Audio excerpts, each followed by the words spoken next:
Welcome into a very live boxing scene today. Hang with us for the next couple of hours as we discuss every topic in the boxing world, including some fights that happened last weekend, some unifications, fun stuff to start with Jimmy Smith alongside the champs, Chris Algieri, Paulie Malignaggi. So we love a little unification, right? Titles coming together is one of our favorite things. That's an 80s reference. Anybody? Just come together? Nobody? All right. Right now. That's right. A-team. Anyway, what we saw was Emanuel Navarrete unifying the title and this idea that maybe his opponent, Eduardo Nunez, was a little manufactured. Somebody who wasn't quite ready to be there despite being a champion. First, let's get into the nuts and bolts of the fight. Chris, let me start with you. Navarrete, long, good uppercut, powerful punches, seemed to control the action from the beginning. Nunez, a very slow start, and that hurt him. What was your thoughts on the fight? Yeah, so, I mean, going into this fight, I was thinking, I was leading Navarrete, even though he was a slight underdog and going in. I am a witness to this. You said this the other night before the fight. Yeah, he did. He said it before, right? Yeah, I thought that Navarrete stylistically, and him at 130, and I don't know. He's still only 31, so I thought there was a good chance that he could win this fight. The problem for me was the inactivity, not being in the ring. I believe it's been almost a year for Navarrete, 31 years old, and he struggles to make the weight. So fighting down at 130 with a long layoff, I'm thinking, I don't know. I want to see what this guy looks like on the scale. Apparently, he got a nutritionist, and he actually came in underweight, which has never happened. He came in underweight, looked strong, looked good. I was like, oh, okay, Navarrete doesn't win. And started fast. And he started fast. But also, in terms of that, so that before the fight, just thinking, I could see Navarrete winning this fight. I like Navarrete. I was favoring him to win the fight. But then I saw him at the scale, and I was like, okay, he's very serious. He's in really good shape. So then I was even more confident in my pick of Navarrete. But then Nunez, Sugar Nunez, man, he just showed way too much respect in the first 3 rounds. I was like, all right, I'm thinking, all right, get through the first couple rounds. He's got an awkward guy who hits hard. Maybe he wants to take the older guy late. He'll pick it up. No, he picked up a little more in round 4, and then Navarrete ratcheted up a little bit more. Round 5, a little bit more. And by the time we got to round 6, the fight was all but over. I mean, Navarrete was in total control. He had a cut in the eye. He was beating him up. He couldn't get away. Navarrete was fighting forward, backward, everything. He had his back against the ropes, landing combinations. That's very rare to see a guy do that. I don't know if Nunez was, overhyped and he didn't really belong, should be there, but I think it was more that he just showed way too much respect early on and just fell behind with a guy who's very, very difficult once he gets ahead. The commentators brought that up in the fight, Paulie, where he said, he's my hero. I've watched him for so many years. Now, fighters say this sometimes and go out like animals. It was apparent from the beginning that the respect he talked about pre-fight bled into the fight. Can't let that happen. What's your thought? Yeah, and honestly, he just looked out of sorts in some ways. I'm not going to say he was your turn, my turn, but he was kind of your turn, my turn in that he would instantly sometimes react, but he still would wait till Navarrete was done punching. It wasn't really a lot of in between. And Navarrete, as good of a fighter as he is, Navarrete still gives you a little bit of daylight between punches where you can punch in between if you're of that quality of fighter. But he wasn't. Nunez wasn't doing that. He was literally like your turn, my turn. But it was mostly Navarrete's turn. Navarrete was taking the fight to him early on, trying to make the ring smaller, and Nunez was boxing backwards, but he wasn't really boxing because if you're gonna go backwards, you gotta know how to fight backwards. He was just going backwards and not really doing a lot of fighting. And Navarrete was sort of dictating the pace and took control of the fight. Like you said, the cut opened up underneath the eye. Oh, yeah. And the heavy shots Navarrete was landing. Because Navarrete also throws these awkward heavy shots too. That weird uppercut that he throws and the left hook. Even his jabs, they're like long beam, boom, and like he leaves him out there. He does everything wrong. Yeah, he makes it work. Yeah, and so. Yeah, Nunez never got into the fight. If that was the first time you saw Nunez, you weren't really impressed with him at all. Obviously, he's earned his way there, and he was the favorite going into the fight. So obviously, there is more to Nunez. But what you would have seen the other night is, I don't know if it was a mental block or if Did it you think was. he looked small? He did look small. Navarrete looked big, but Navarrete is also. You said he has trouble, making 130. He's a big guy, but. Yeah, ultimately it was not the night, and also sometimes you can have a sort of a moral victory in defeat. Not the other night. I mean, Nunez didn't do himself any favors, not only losing, but the way he lost. And this idea that Nunez, known for his knockout power, 27 knockouts in his 20 a non-factor. Backwards. So going backwards. Please. Because Because that was hyped going into the fight. You and I, actually, I think you were with us too, Paul. We spoke about that off air last week. I'm like, yeah, if you look at his record, though, he hasn't knocked out anybody at world class level. And the people that Navarrete's knocked out, he's knocked out world champions, like legitimate power, like real power. His record looks good, Nunez, but I was looking through these. I'm like, his last 2 fights were distance fights when he fought step up guys, but everyone before that, there's not really a notable guy on there. Yes, some beautiful knockouts, some like highlight cringe knockouts that are like, you look at them like, ooh, but at the higher level, you're not seeing him produce like that. Where Navarrete, we have seen him produce like that. So I think that the record was a bit misleading. And more so when you watch the fight, Navarrete had no respect for his power. None. You know, like he was walking him down, he was beating on him, not really worried about what was coming back. Also, Nunez wasn't really deceptive when he did return fire. There was you can really tell that the power wasn't up to par if you're going to fight a power type of fight. You know, you're going to need to be a bit more deceptive if you're not going to bring power to the game at a world-class level. And Nunez was pretty one-dimensional. Early on in the fight, Nunez landed some good right hands over the top, and it seemed like Navarrete wore them, rolled with them a little bit, but wore them well. Was it one of those things of once he realized, oh, my power's not going to be decisive here, Navarrete's not afraid of my power, that we always say this when we call live fights, is that you discover what your toolkit is. Yeah. When someone takes something away from you, the all-time greats do something else. They have a different game plan. They adjust. They have a different game plan than the one they came in with. There were a couple times early on, Nunez did land some good right hands. Navarrete wore them, came right back, and it seemed like Nunez wasn't the same guy after that. Is that fair, Chris? Also, I think Navarrete was the guy who adjusted. He showed what a championship quality is and what that he has that. Because in the beginning, I think you're right. I think there was maybe a little bit of concern on Navarrete because of the power of Nunez, which was vaunted. It's like, then he got touched with a shoot shots. And he was like, we can punch at the same time now because I'm not worried about what's coming at me. Yeah. So even if you do hit me, I'm going to hit you, and I definitely have power. I know it because Navarrete has very heavy hands. You can see the way he lands those thudding shots. So he was willing. He puts weight on him. He puts weight on it. And you saw as the fight wore on, more and more, Navarrete was willing to punch with Nunez. And then it became like, you're talking about your turn, my turn. It just became Navarrete's turn, Navarrete's turn, Navarrete's turn. Every once in a while, Nunez's turn, but... Yeah, but then Navarrete really would chop it right down and throw combinations. So, I mean, Navarrete looked great. Nunez did not look good. Built up to the stoppage. Yeah. Yeah, yes, absolutely. The momentum was definitely Navarrete's side, and it was... he didn't let off the gas at all.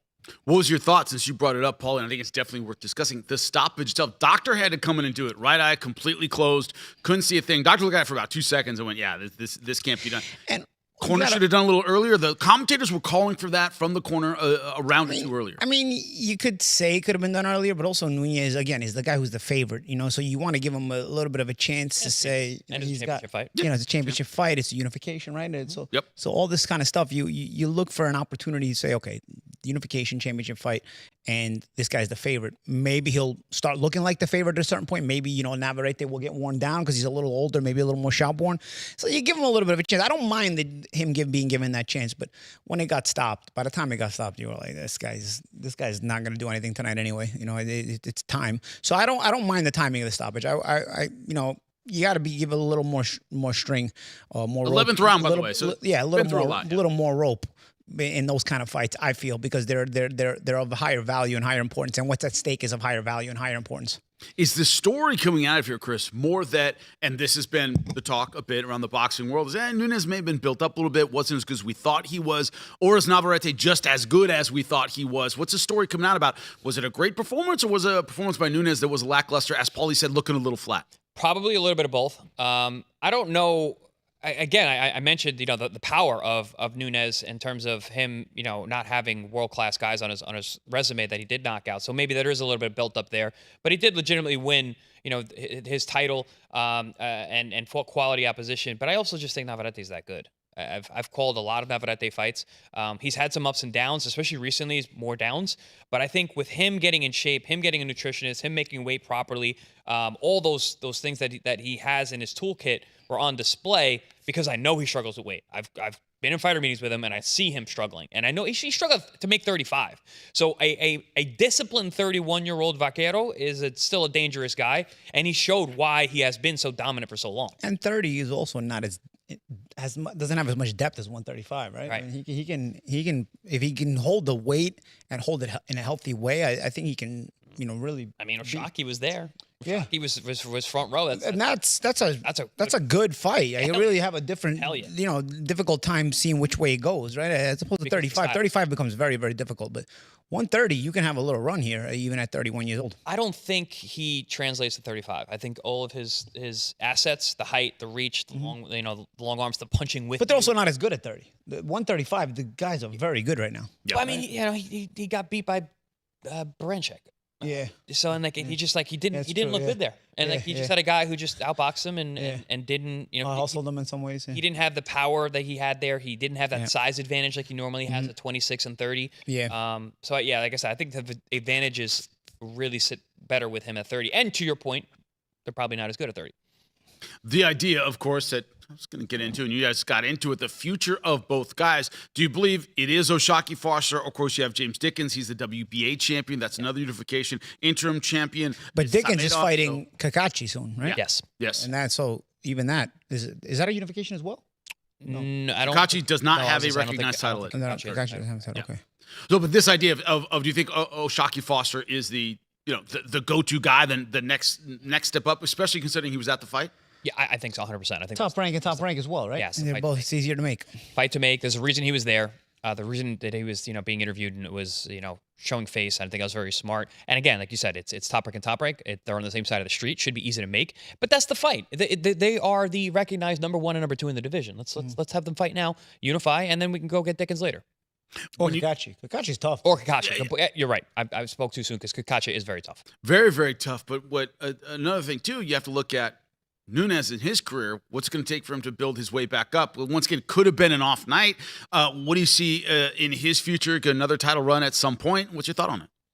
As you said, Paulie, he didn't do himself any favors with the performance. Well, that's the thing. Now you got to sort of rebuild a bit. It's not, you didn't lose in a way where people are like, you know what, I still want to see him again. It's like, all right, if he comes, the average fan won't really be clamoring to see Nunez again. He's going to have to be built up in a way where, there's a little bit of a demand. Right now, the way he just got beat, not a lot of demand is going to be there. He's going to have to come back with some wins, maybe some lower level wins again, sort of the ones he was getting impressively before, and then work his way back into a big fight. May not take as long, maybe one good win, 2 good wins at a slightly lower level. But you got to look impressive in those wins. You can't just win. And then maybe you get a shot at something else, But, right now, I don't think that anybody's going to be beating the door down to see Nunez again. This idea, of course, that it was a stoppage, 11th round. So, Chris, you're a nutrition guy. You're a fitness guy. So you're a physiology guy. Those are the worst kind of beatings, are the ones that go a little bit longer, his eye closed up, you're taking some big punches. As I said, commentators were talking about maybe the corner coming in and stopping a couple rounds early. This was a long one. This was a tough one. He really didn't have much in this fight. As far as the physical consequences and the confidence coming out, is Nunez going to have to take a while to recover? Yeah, I was going to say that, piggybacking off of the champ's comment about being a rebuild. I mean, he's going to need some time to rest. That eye was shut, completely shut. And listen, Vaquero is a big puncher. He's heavy-handed. And you go 11 rounds with that guy and getting hit a lot the way that Nunez was. Yeah, he's going to need some time, and not only just psychologically, emotionally, it's going to be a physiological change because he needs to rest. That eye needs to be careful. And this guy actually made me thinking a little bit. Like, I know we're throwing out a lot of theories. Maybe he's built up. Maybe he showed too much respect. Hey, maybe he just got really hurt early and didn't really show it. Because sometimes you get hit in fights early on, and you're dealing. But with he was going backwards right from the beginning. I know. I definitely showed too much respect. No question there. But maybe that shot that cut the eye, that little cut was a left hook, got through, and Vaquero hits you with weird punches you don't see, and then he's dealing with that all night. So we don't know how much actual physical damage he might have taken early on. Because you see some guys get hit in fights and they just don't fight like themselves. I actually think of like Ryan Garcia when he fought Rollies and he got dropped. And it's like he just wasn't himself the rest of the fight. Sometimes you deal with the damage that you take in a round, and it shows up in a bad performance or lackluster performance. Because Nunez has looked good in the past. He did not look like himself at all. When you look at the other possibilities, some of our comments watching right now, Charlie Suarez getting his shot again after the no contest. Before we move on to O'Shaquie Foster, any appeal there, Paulie? I don't know. I mean, doesn't have the name value. Doesn't have the name value. Yeah, like, that's the thing about that's the thing about 130. Yes, that's the thing about 130, right? It's not as much depth as 135. We were talking about it's not as many bigger names. Guys have to still build themselves into it. Nunez had an opportunity to become make himself a star attraction at 130. You know, a weight class that could use a couple of extra star attractions, but you know, he sort of fell short. So we have the same old guard. Nice. You're being nice. Fell short is one thing. He had a chance, even in a loss. If he made a great fight, he was in the mix. Exactly. And instead, the old guard still keeps that position where Navarrete was known, and Navarrete is still known, and Navarrete's got a unified title. So I don't know. There are people that may be able to fit into the puzzle here and there, but I don't know. Right now, I think it's Usyk and Navarrete that you have to make. In a preliminary way, Paulie, you know, when it's too early to break down in a sense, but the guy we see, the Navarrete we saw last weekend, and Usyk Foster, how do you think that one works out? I mean, what did you see that good, bad, and ugly when it comes to Usyk Foster? You talk about he does throw some wide punches. That a good boxer could take. Ushaki's a good boxer, but Usyk sometimes is guilty of maybe not working enough. Yes, you know, and he can sort of lose rounds. He gives you a lot of dead rounds, you know, especially if he doesn't really disguise the lack of activity. Some guys have a lack of activity, but they disguise it in a way where they know how to win rounds. I mean, Argenis Mendez was like that. Remember, Argenis Mendez became a world champion like that. It wasn't the most exciting style, but he knew how to disguise the lack of activity. Usyk, obviously, also having been a world-class fighter, knows how to do the same thing. But sometimes he can be guilty of it too much and then lose close decisions or lose decisions that, you know, in a way, he winds up getting judges don't like that kind of style, you know. So, it's an interesting clash of styles because there's certainly two different approaches to the matter.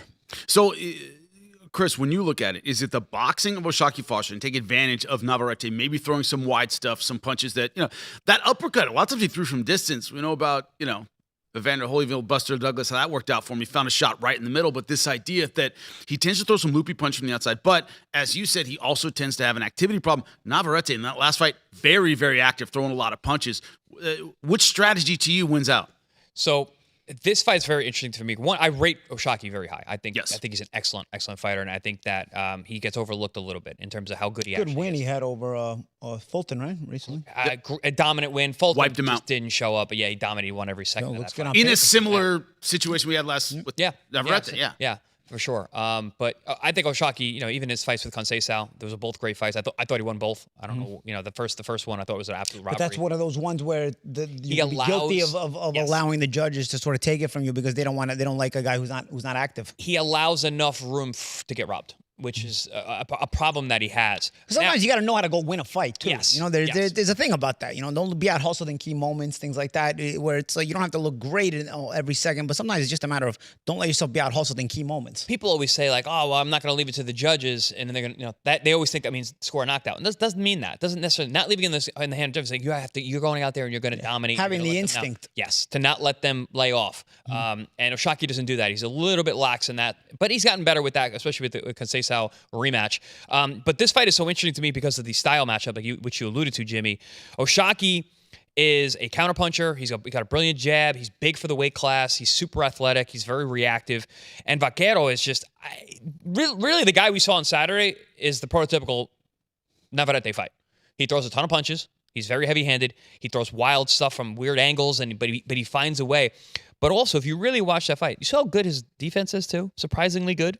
Yep. He's very good at just making you miss in these awkward. He looks off balance. He looks uncomfortable, but he's boom, boom, boom. He's relaxed. He's awkward defensively and he's awkward offensively. Exactly. Yep. And so when you mentioned the Buster Douglas fight and how, you know, throwing the uppercut from too far away, the problem with that is Buster never threw that punch. He only threw it in that fight, and that's why he got it clipped. Navarrete always throws his punch. He's very comfortable throwing awkwardly and being off balance. But you know what it is? Douglas caught Tyson with that counter uppercut. Then he tried to catch Holyfield with the same counter uppercut. He was forcing it. Exactly. Navarrete doesn't force anything. He falls into things, it looks like, but I think that's part. But also, Navarrete he's like a drunken Navarrete is the lead hand. He's like the drunken man. Yeah, Navarrete is a lead hand uppercut guy. It's a different comparison because Buster was on a counter on the backhand. Yep. You know, so it's a little bit different. You have to time that with a counter most of the time. You can't. It's more difficult to lead with a backhand uppercut. But my point was more that it was just like it was so foreign for what, you know, Buster, because Buster was long, strong, whatever, like similar, but like he fought fundamentally sound.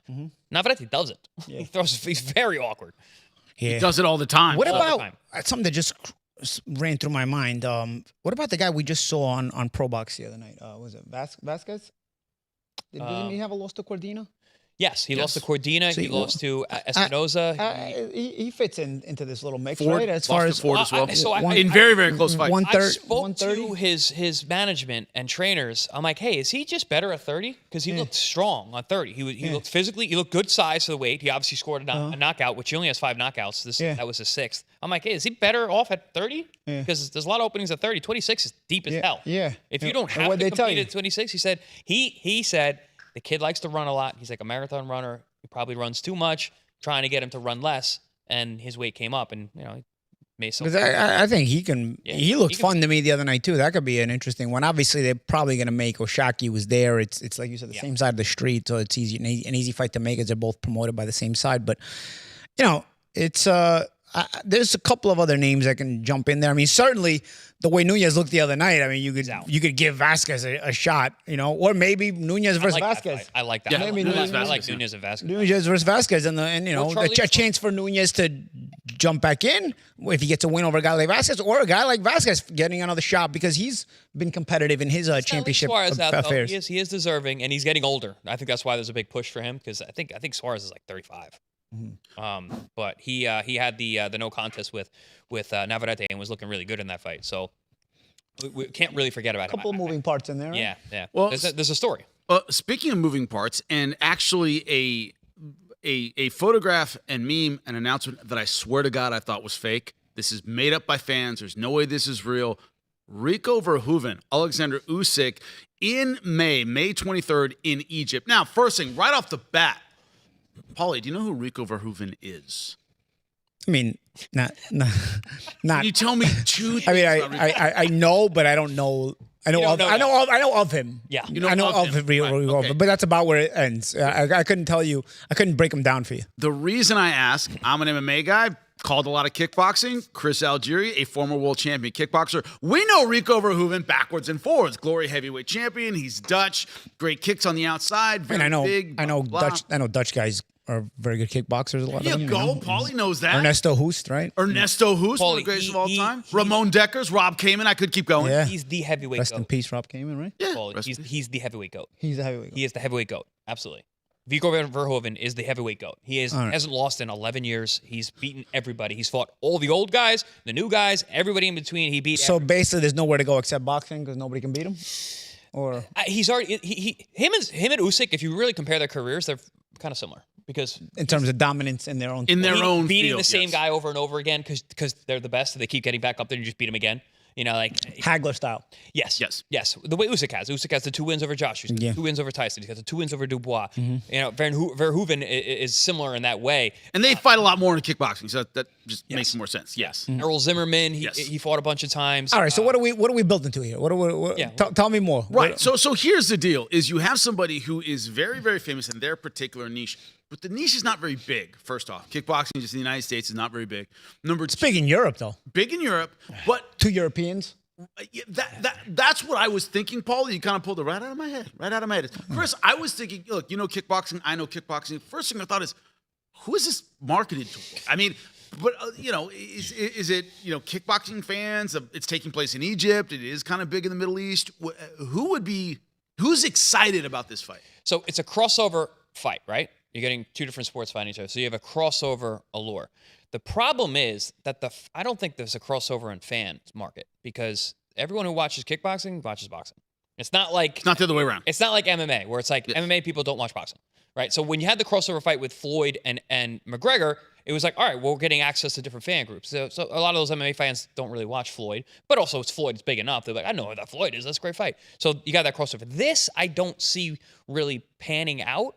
So you're telling me we're not going to get the what if he catches him kind of conversation? Oh, yeah, for sure. But what if he catches him type? Or you still will? You will, because people are... People don't know very much. Yeah. Well, he's 6... What is he, 6'6" and 260? Yeah. He's a big athletic guy. But Usyk beat a guy 6'9". I know. But all right, so here's what also... And Chris, I've heard you talk about this in public. I saw on social media this morning. Anthony Joshua, you can get him. I thought of something. Some other big fighter who's much more hittable. But Joshua already knocked out Ngannou, so it's like. But that's what I was just gonna say. You build right into it. Why couldn't you just make Ngannou versus Verhoeven? Makes more Didn't sense. Ngannou come from kickboxing? MMA. MMA. Yeah. I mean, I know he was in MMA, but was he? He had some kickboxing background because his footing was pretty good. You know? Well, no, he actually has some professional kickboxing. That's what I'm saying. So so he came from MMA, but I'm saying some of his base was kickboxing. What about Verhoeven versus Ngannou in a boxing match? So I think I told you guys this. Let's go full-fledged sideshow. Let's go full circus. Full-fledged. Like, you know, I mean, we're on the way neither there. one is a boxer, but they're both very good fighters where they came from. Make them meet in the middle. Make them both box. You know, instead of Usyk was heavyweight champion, where are you going? Where are you going to beat Usyk? Slick and has great defense. Yeah, what are you going to He's beat also Usyk? stylistically not a guy that's going to get into. And I think Ngannou and Verhoeven, people would be curious. They'd watch. Hell yeah. And so hey, listen, that might actually still be a viable fight down the line. Because what are we doing right now, right? What if Usyk paced this guy all over the place? It's not as viable. What you will. Because Joshua pasted Ngannou. I was going to say, it still will be there because they both got pasted by former heavyweight champions. So we're basically doing sport. We're doing crossover sports, right? So Ngannou was the heavyweight champ of UFC, right? He was the heavyweight champion. So he fought the heavyweight champions, two of them, did well in one against Tyson Fury, gets pasted by Joshua in the other one. So now we're taking the best. I think with Ngannou though, Joshua realized, all right, I can't take this guy lightly like Tyson did because he is legitimately dangerous if I take him lightly. So Joshua didn't cut any corners. He prepared well and then did what he's supposed to do. But we're getting the heavyweight champ in kickboxing versus the heavyweight champ in boxing. Why not like to your point, why can't we get the heavyweight champ in kickboxing fight the heavyweight champ in UFC? Yeah. Or MMA. Yeah. Yeah, that's and meet in the middle in boxing, right? Yeah.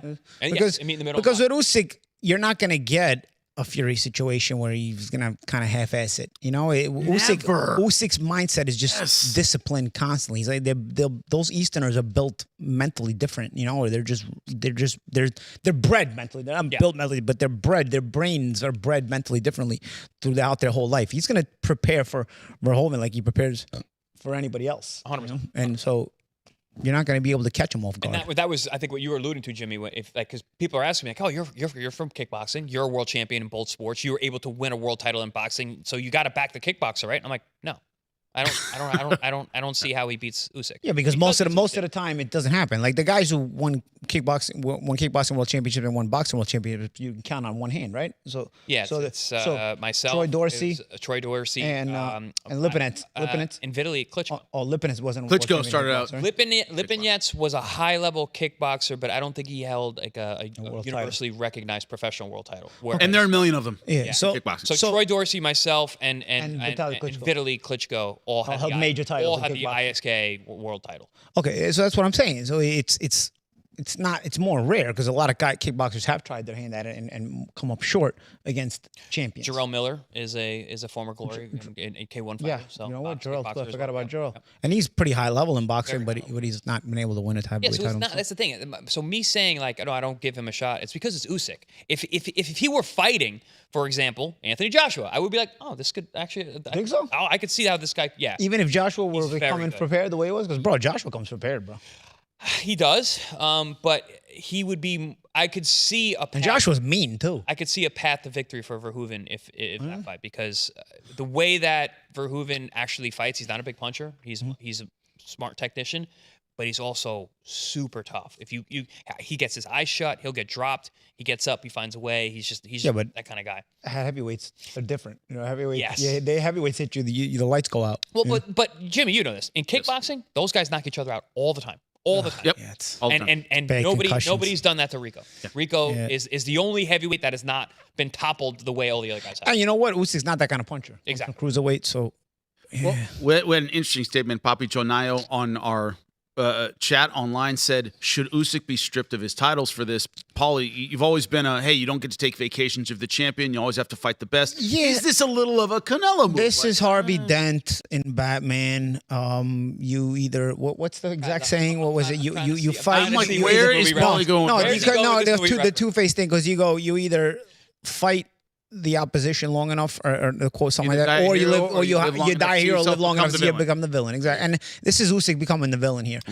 A little bit of reprieve if this is a retirement fight and retires out after this. If he retires out after this, it's like, okay, you know what? It was like your swan song. You did it against a kickboxer. But if you go back into the heavyweight picture after doing this, especially while you were champion, you know, this is, I'm not crazy about it. You know, I was on Canelo's case for doing this and milking it for years. So, this is, I think when you're a champion, you have a responsibility to the sport, to, for those that coming behind you, to uphold a certain standard of behavior.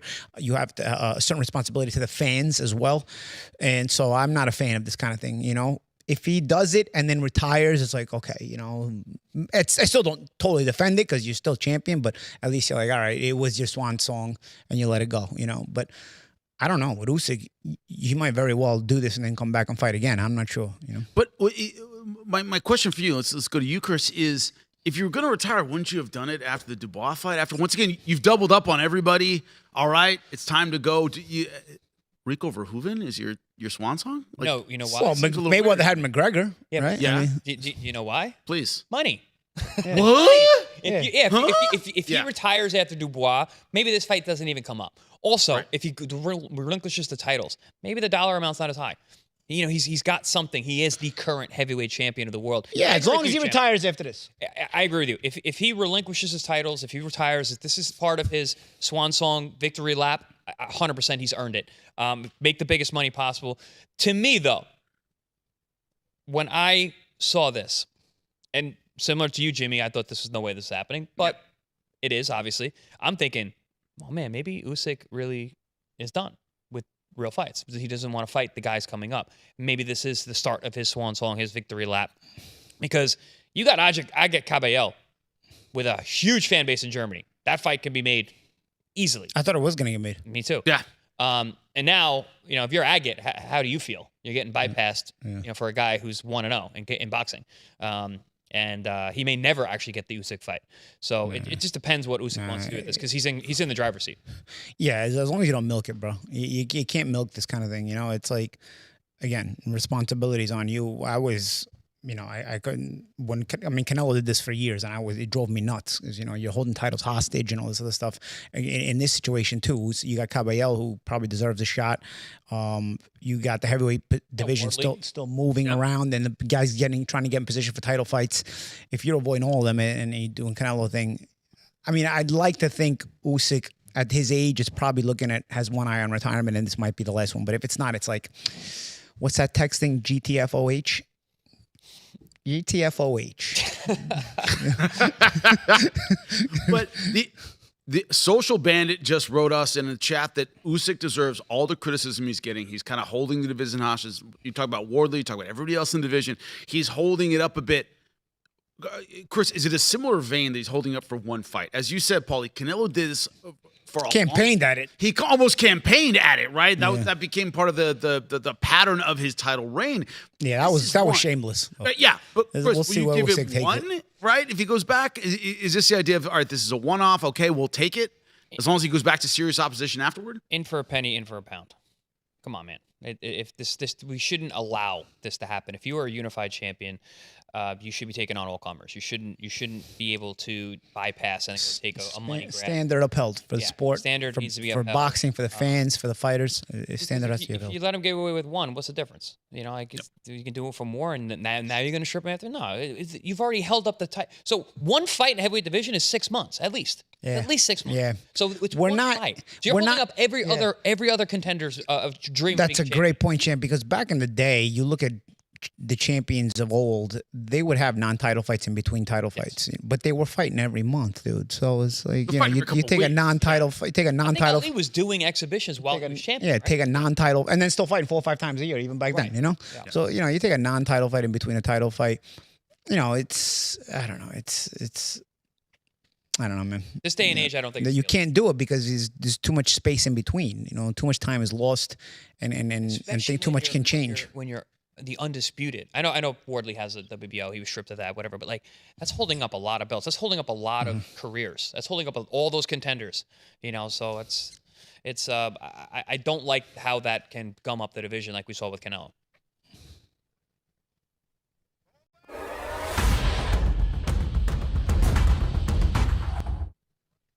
Well, when it comes to our top stores, speaking of titles, Speaking of keeping divisions moving, 168 absolutely red hot. Well, March 21st, San Bernardino, California. By the way, it's selling out. Get your tickets now. Lester Martinez fighting for an interim belt for the WBC against Emanuel Alem, a fight we are all looking forward to.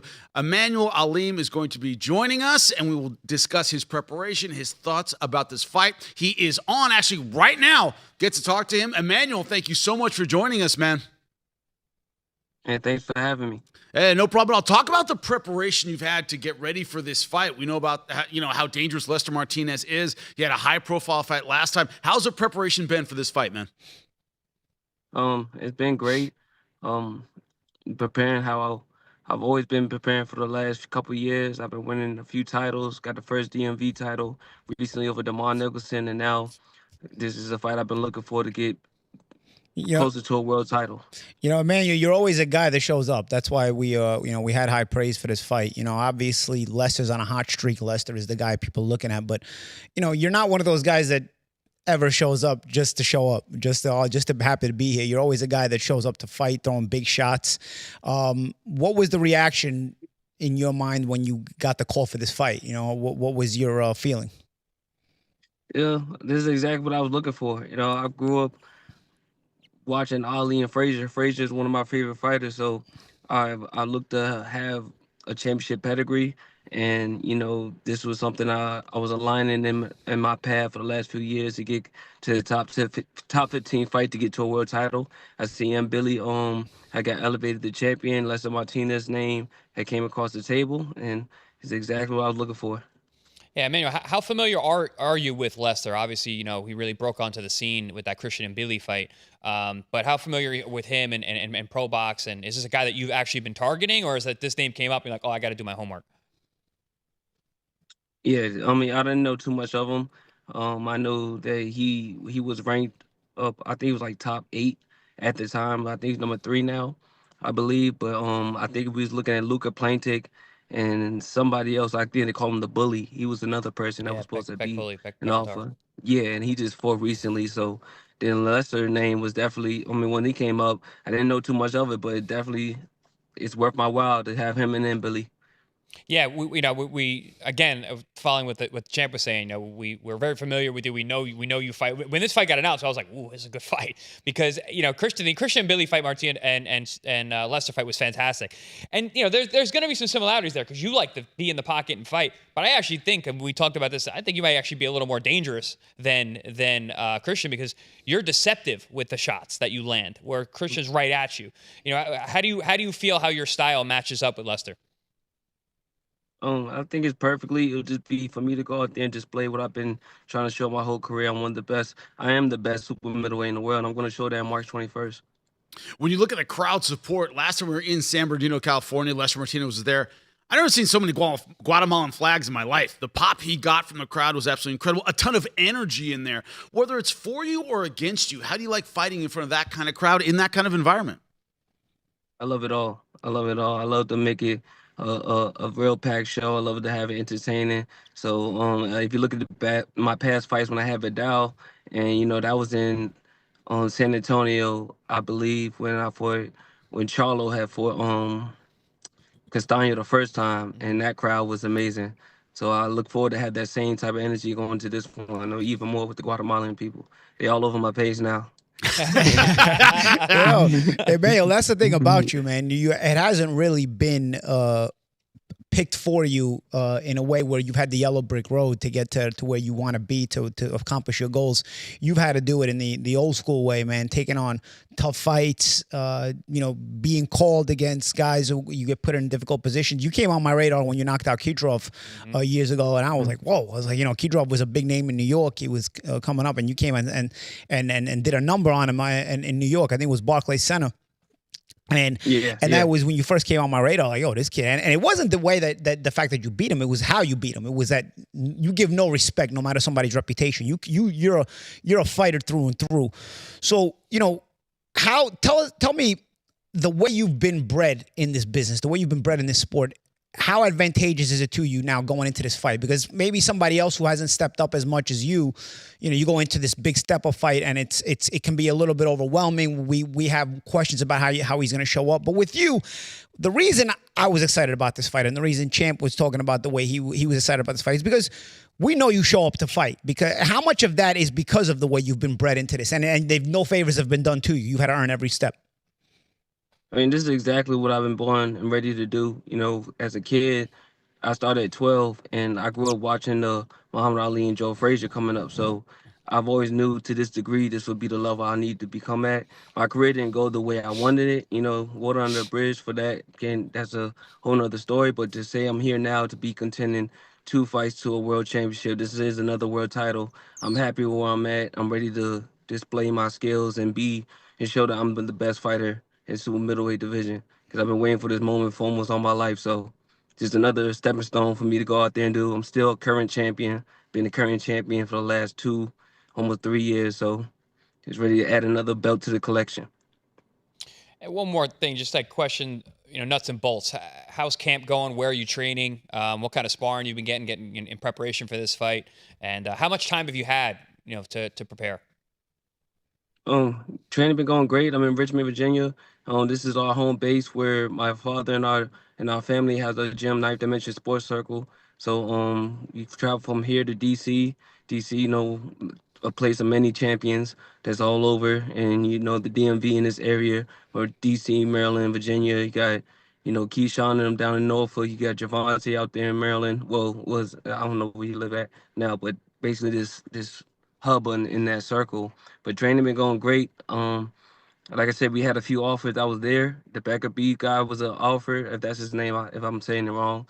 But the Lester one came on, and I was already in training preparation, so it made sense. The timing was perfect.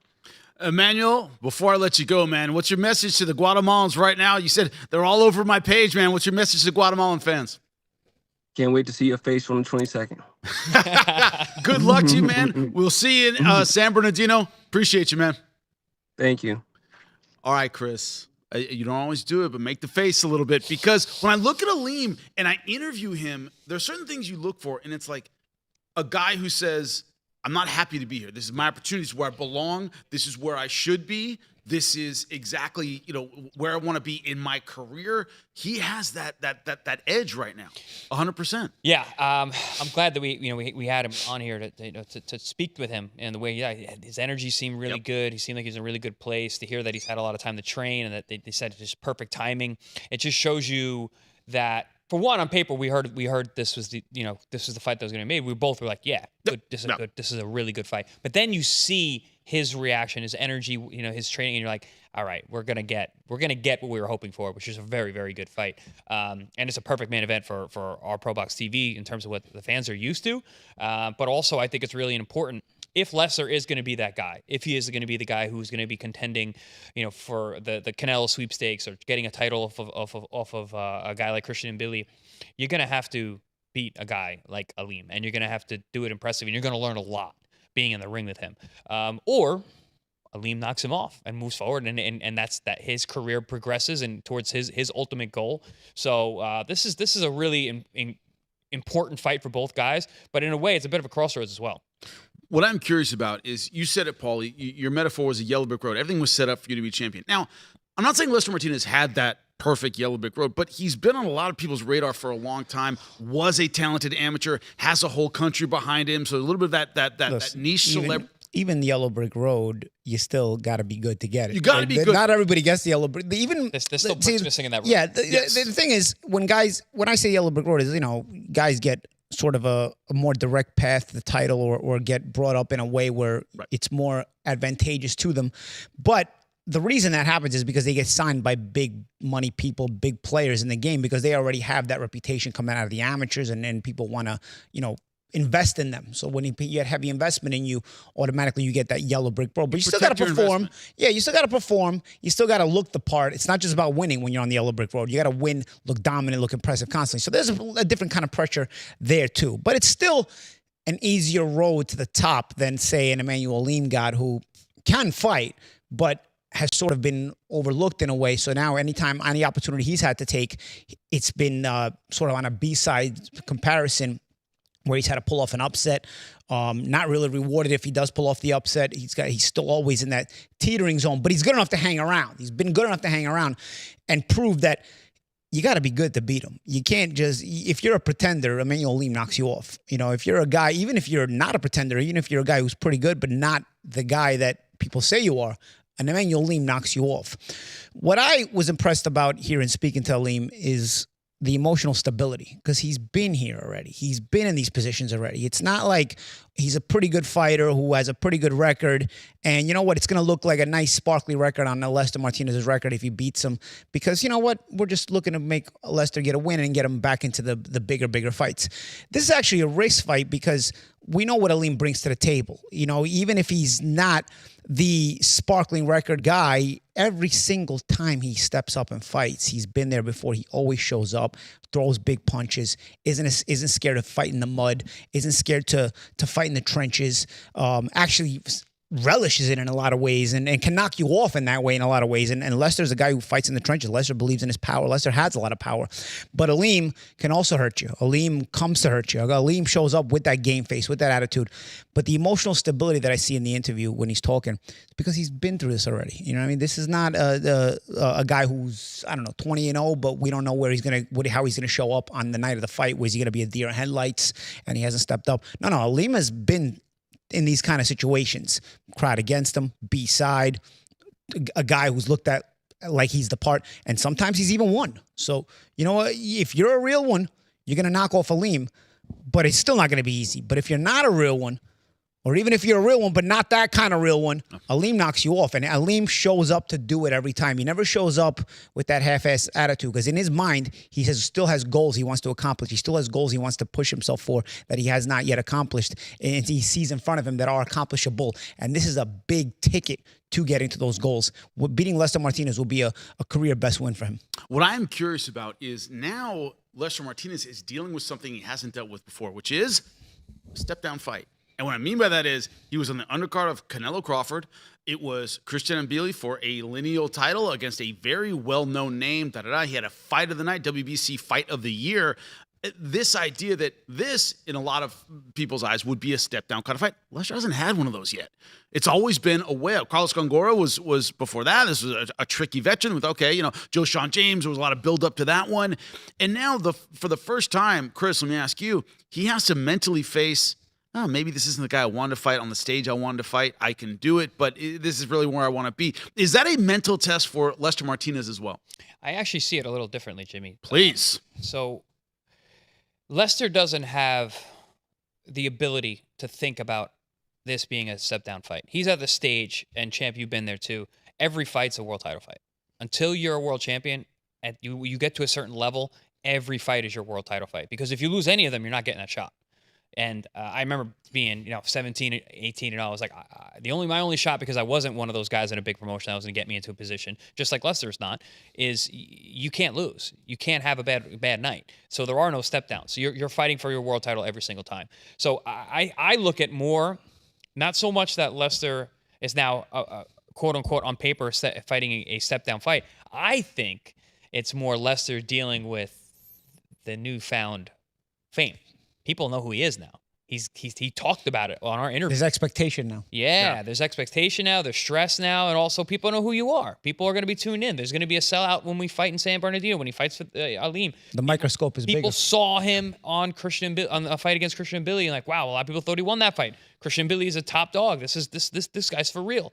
So dealing with the newfound praise and attention and being under the microscope, that I think is the real test for him. Not so much that it's a quote unquote step down fight, because if you're expecting a step down fight from Alem, like Champ said, you might get knocked off. But Champ, I'm gonna piggyback off what you're saying, and I gotta ask you this question: is Alem in the same position? Is everything a championship fight for him as well? Because he's also speaking like he has these goals and he sees himself in the same position. He views his own career as that kind of guy as well. So is he in the same position where every fight for him is a step up fight? Every fight for him, he can't take a back seat. He's got to continue to try to win and impress. Because I feel like another risk for Martinez is that he's getting a guy who's hungry like this. If I didn't speak to him just now, I wouldn't have known that. But I see that listening to him, hearing him, the tone of his voice, he looked like a young guy getting ready for a workout. Yeah, emotional stability. He's there. Yes, he is absolutely right there. Which is why Lester needs to be careful. This is a real banana peel type fight because this guy's not just showing up. He's not a sparring partner. He's here to become a world champion. And you can tell by listening to him, he believes that he's on that level. I'm getting excited. I think this fight's gonna be fantastic. What did we learn about Lester Martinez from the Christian Mbilli fight that we maybe didn't know before? Is it his ability to perform under the big lights because it was the first big fight of his career? Was it taking on a guy who brought physical pressure because he's usually the bully, he's usually a bit stronger? Christian Mbilli was right in his chest. He finished strong, which means we know his gas is good because he started in the mid rounds and then it finished strong late. What did we learn about Lester we didn't know before, Paul, from the Christian Mbilli fight? What I took notice of, and Champ, you may have the same opinion or something you want to add. What I noticed is his reaction under duress, his reaction under fire, because for the first time in his career, he had a guy who could withstand his offensive repertoire, because Lester is known as an offensively explosive kind of fighter. And a lot of times with those kind of guys, you wonder if they have a little bit of that Tommy Morrison syndrome, where once somebody, you detonate the bombs and somebody doesn't go anywhere, you sort of start to fade out and have no plan B, and so all of a sudden you get exposed in some ways, despite the talent, and chin checked. Exactly. Yeah. So, and Tommy was world class in his ability, but he didn't have that dig down when it came to somebody being able to resist those bombs being detonated on their chin. And with Lester, that's the one thing I took out of it, because up until the Mbilli fight, if he detonates, you're usually going. And even if guys that have gone the distance with him before, they were surviving more so than anything else, So, and it wasn't that many. So when you look at the Mbilli fight, you didn't just have a guy who resisted, and when you detonated the bombs, he punched you back. He was looking to back you up. He was fighting. So you had to go into a different gear yourself. You had to think your way through it despite the discomfort. So for me, what I took out of that, it's, okay, that was the missing piece that I needed to see to confirm this guy's world class. Because he has all the world-class potential. He has all the world-class ability. But now being able to withstand a tough fight, because at world-class level, the separation isn't much. It's very little between all the fighters, right? So when you're truly world-class. So when you have a guy who can withstand that, punches you back, makes you uncomfortable, and you have the wherewithal to not only resist it and fight back, but also think your way through it, because Lester made some adjustments there as well. And for me, that was what told me a lot about Lester Martinez. Go ahead, Champ. I agree 100% everything you said about, being able to perform under duress, being able to perform under the lights, like you said, Jimmy. I also saw that when things do get tough, when he is under duress, he goes to his boxing skills, not his toughness. He didn't just sit there and bang. He started to separate himself later on using his boxing IQ. Once he got a little bit of distance, got a little bit of range, started mixing up his punches a little bit, he had another layer to his skill set that Mbilli didn't have. Mbilli is go harder, keep going. And Lester tried to meet that, caught the resistance, and then go, all right, I'm going to switch it up, and I can box. I can box better than you. I can fight better on the inside. I can fight better at mid-distance. I make a little bit of space, and I'm on a different level than you. That showed me how deep his amateur career must have been, how high his IQ obviously is, and that when he is back against the wall, he's going to go to that instead of just banging, which I think that makes him that much more dangerous. Now, here's my question. Is this, because this could be a reason why Alem is such a dangerous opponent here. Because before you go into an Mbilli fight, even if you've had it easy throughout your career in terms of you've knocked off everybody and nobody's been able to resist those bombs, you kind of know at world-class level what makes a difference. Like, for example, when I stepped up to world-class level, for me, it was the Miguel Cotto fight. I knew in my mind when I hit this guy and I make him uncomfortable, I hadn't had a lot of knockouts, but I had plenty of fights where I started hitting and dominating guys. They started going to the defensive shell and you kind of cruise, right? So even though I wasn't a knockout puncher, I had taken a lot of opponents to the point where they're just content to cruise to the distance because I'm too good for them. I knew that when I was stepping up to a certain level, that those guys, they're not just going to accept the defeat that easily. They'll make the adjustment and punch back and roar back at times. So I think if you're Martinez in the Mbilli fight, you kind of may have expected that. Now it doesn't mean you can withstand it until you actually go through it. And Martinez did go through it. And even if he expected it, now he showed us that he can deal with it.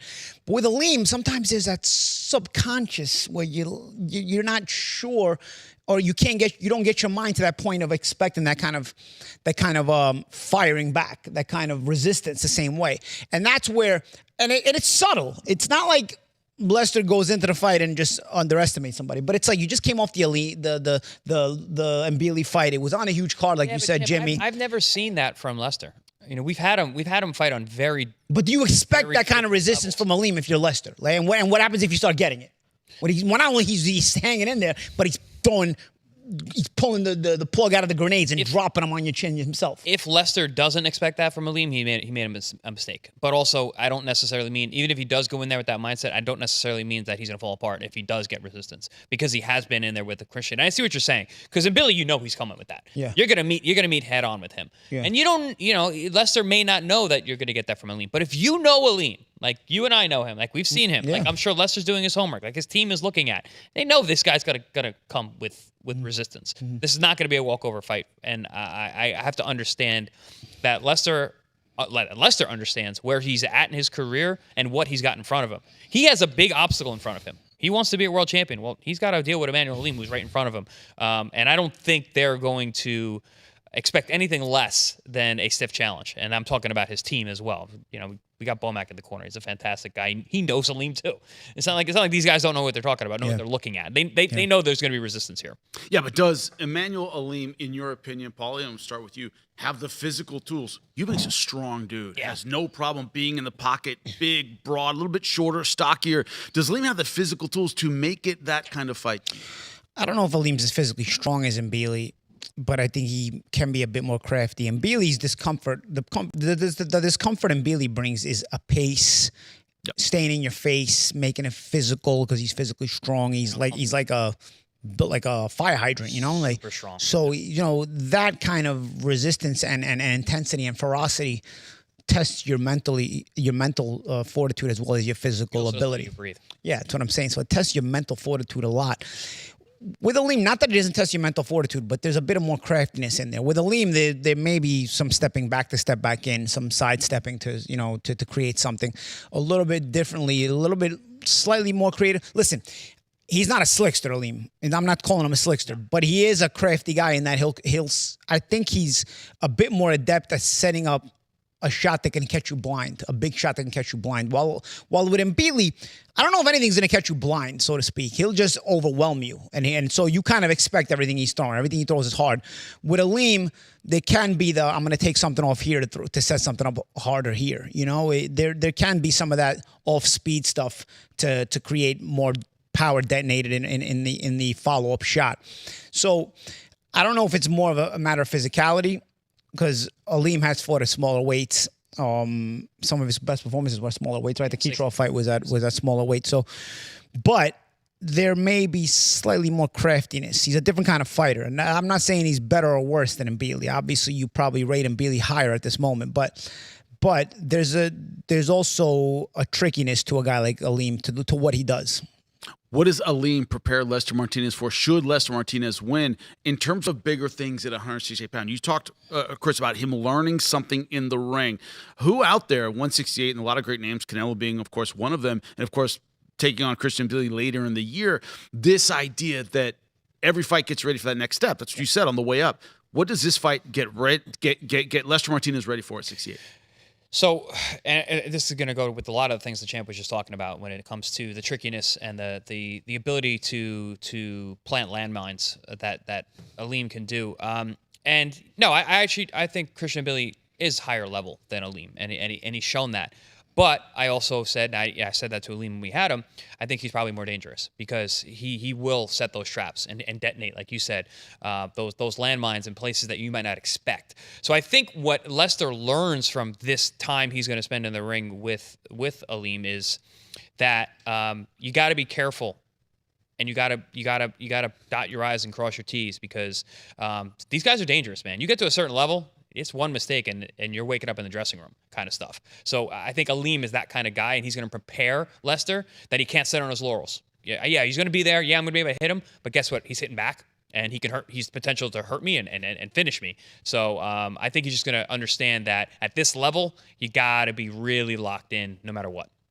This idea, and before we continue, I gotta say, a social bandit, K-Gun, I appreciate us being live. They want Paulie to rant live so we can see it actually happen as it occurs. We appreciate everybody wanting that. Paulie, of course, Well, guys, we love you. Guys, my rants are very natural. I don't stage He them. I doesn't don't plan them. There, right? Sometimes, a subject. Sometimes I plan them because So, yes, it depends. To bear the right way. It depends on the subject matter. It depends on the reaction or questions from my colleagues here, and sometimes it just there's a couple keywords. sometimes it depends on how much coffee I've had before the show. Mario Barrios, Conor McGregor. Who else really sets you off? Canelo sets him off. Come on. Yeah, Right? I mean, in some ways, I don't have anything personally MMA against fans, those guys. that's- Maybe MMA against Conor, fans. but- MMA fans, yeah. It depends, even MMA fans. And some it depends on the context of everything. McGregor, everything. All right, you guys know that already. But everything else has context, guys. Come on. But this idea, before we move on, that 168 pounds, Lester Martinez would, the winner of this fight would be a huge factor in now a wide open 168. Is that fair? Yeah. I mean, 168. I mean, it's wide open, but it's there's pitfalls all So over tough, the so whole- tough, it's right. wide open. I mean, it's Yeah. I feel like Donnie Brasco when he's in Florida. He's talking to Sonny Black. It's wide open down here. It's having wide open down here. We got everything. So I think Sonny Red is up in New York freezing his balls off right now. It's wide open down here. The 168 division is wide open. There's a lot of great fighters. The matchups are happening, and Canelo's still hanging around without the belt, so that's good, because now he can be hungry too, and we can throw him into the mix in some tough fights if he guys can wants get them. paid. And if he doesn't want the big fights, doesn't matter. Now those top fighters are gonna fight each other anyway, because getting the belt may get them the Canelo fight. So now there's a reason for them to fight each other, as opposed to before he had all the belts, holding them hostage. And so the top fighters didn't want to fight each other because they wanted a shot at Canelo and the belts because he had both. Now, even if you can't get Canelo, okay, I'll fight for the title. I'll take a risk for the fighting for the title, so that then if I get that strap, maybe Canelo will fight me. So it's created a dynamic where there's no vacuum at all. There's actually top fighters wanting to fight top fighters, and it's happening. And so a division like this, that's good. It's really good. It makes it really fun for boxing. It's been a good year for boxing overall, man. It's been a great year. It's been a really tough, really solid beginning of the year with some really fun matchups that have been made, and a lot of them have lived up to the expectation. Also, one of the fighters you talk about with Canelo Alvarez, Edgar Berlanga. Well, he might have a fight coming up, wants to call out Chris Eubank Jr. Who better to break that down with us, of course. Joining us when we come back, Breadman, right here live.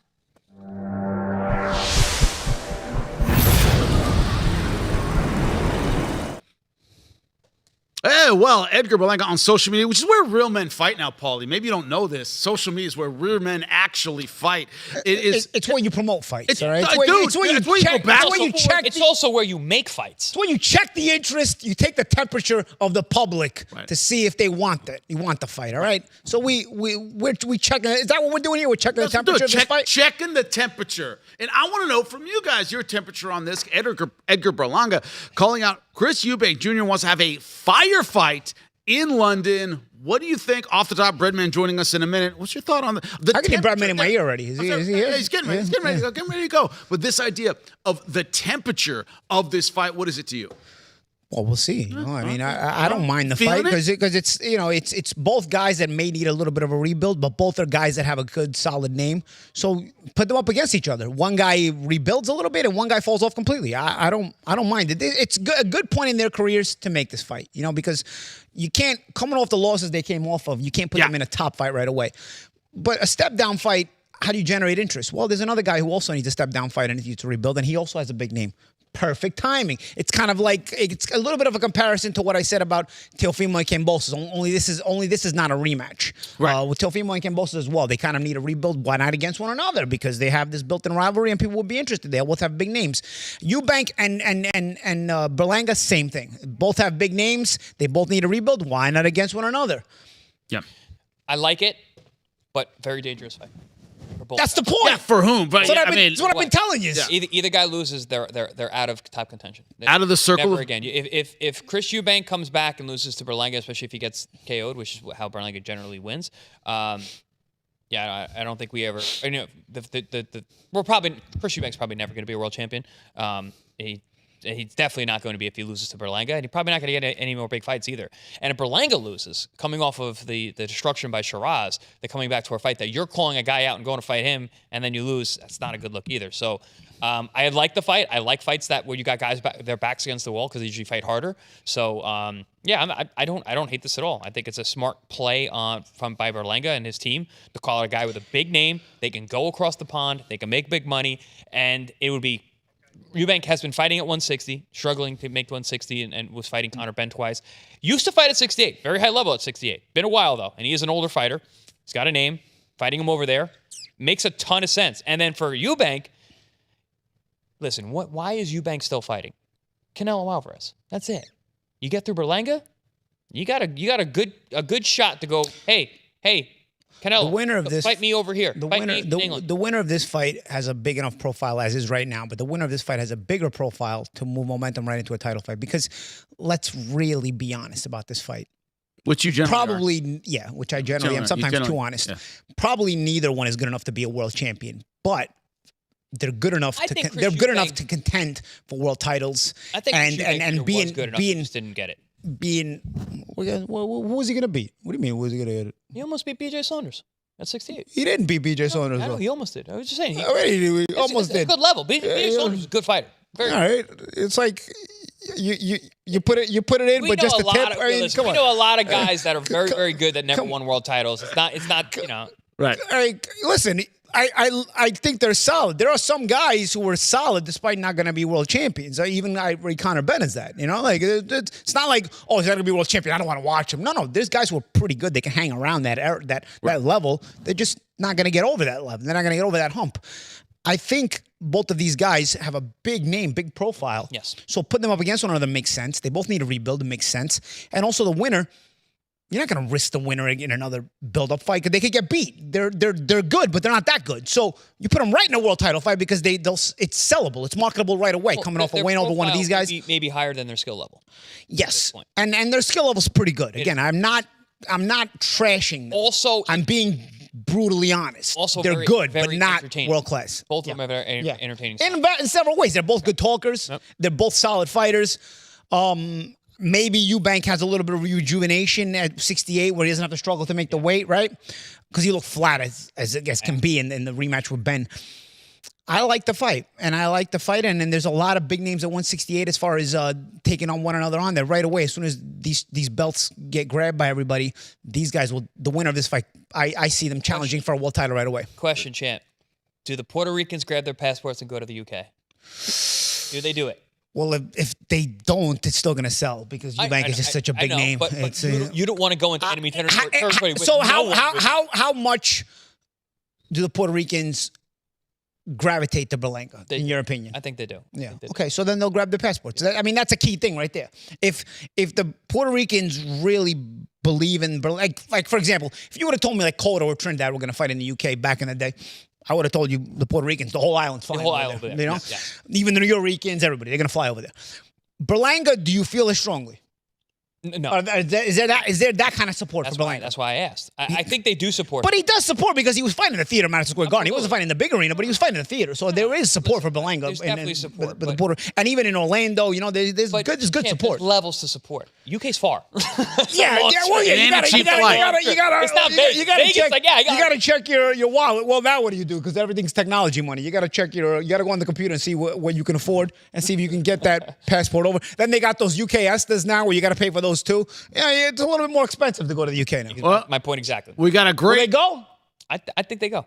Okay. They go. Well, all right, they go. Let's make it. Let's do it. We know what you think about the temperature of this fight. What is a great boxing mind? We got Breadman Edwards, trainer and boxing mind extraordinaire, joining us now, man. Thank you so much. I don't know how much you've heard of what the champs are saying here about this fight.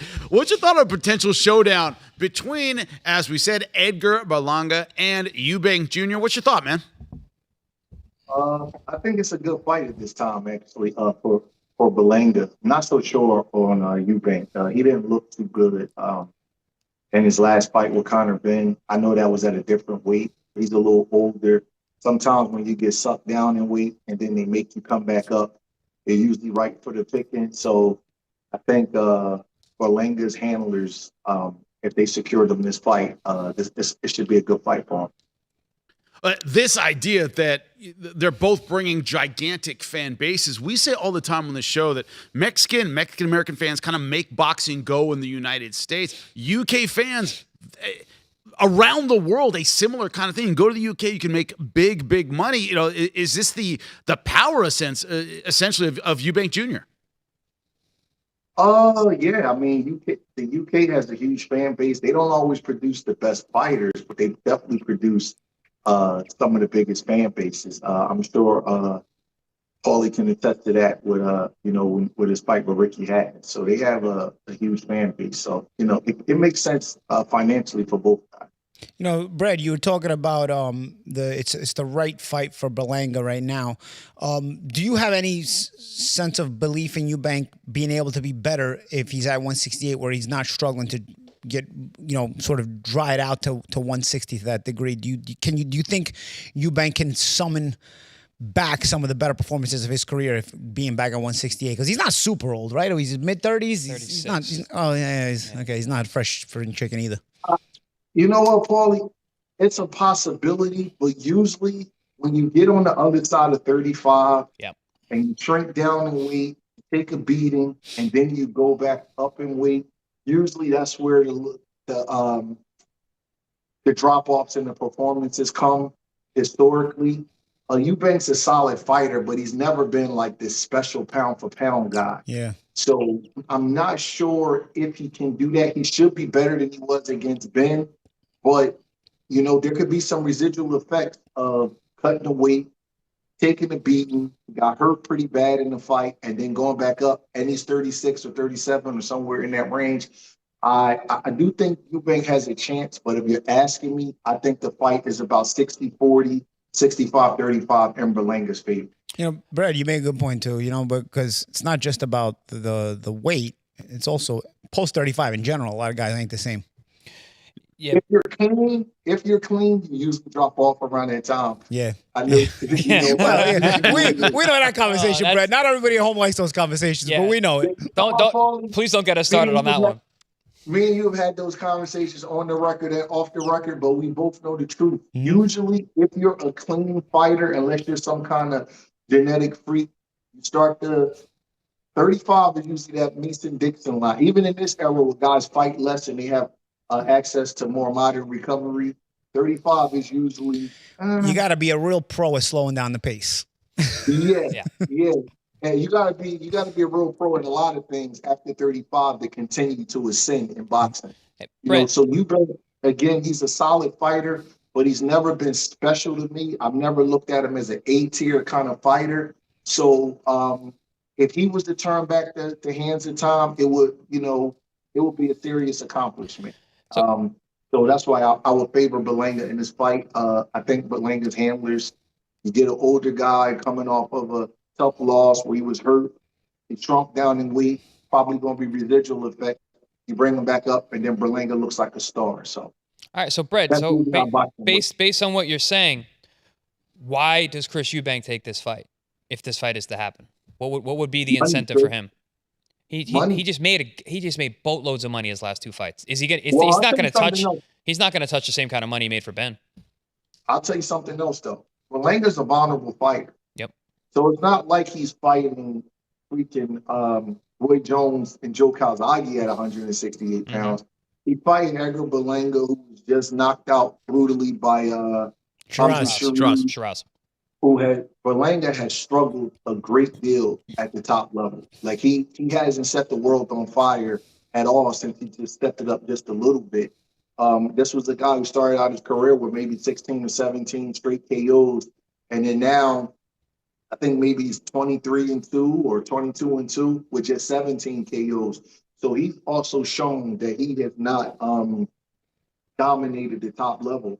So if I'm an older fighter and I'm fighting at 168 and I got to pick a guy to fight, Berlanga will be the guy because he brings big money, he brings a big platform, and he's very vulnerable.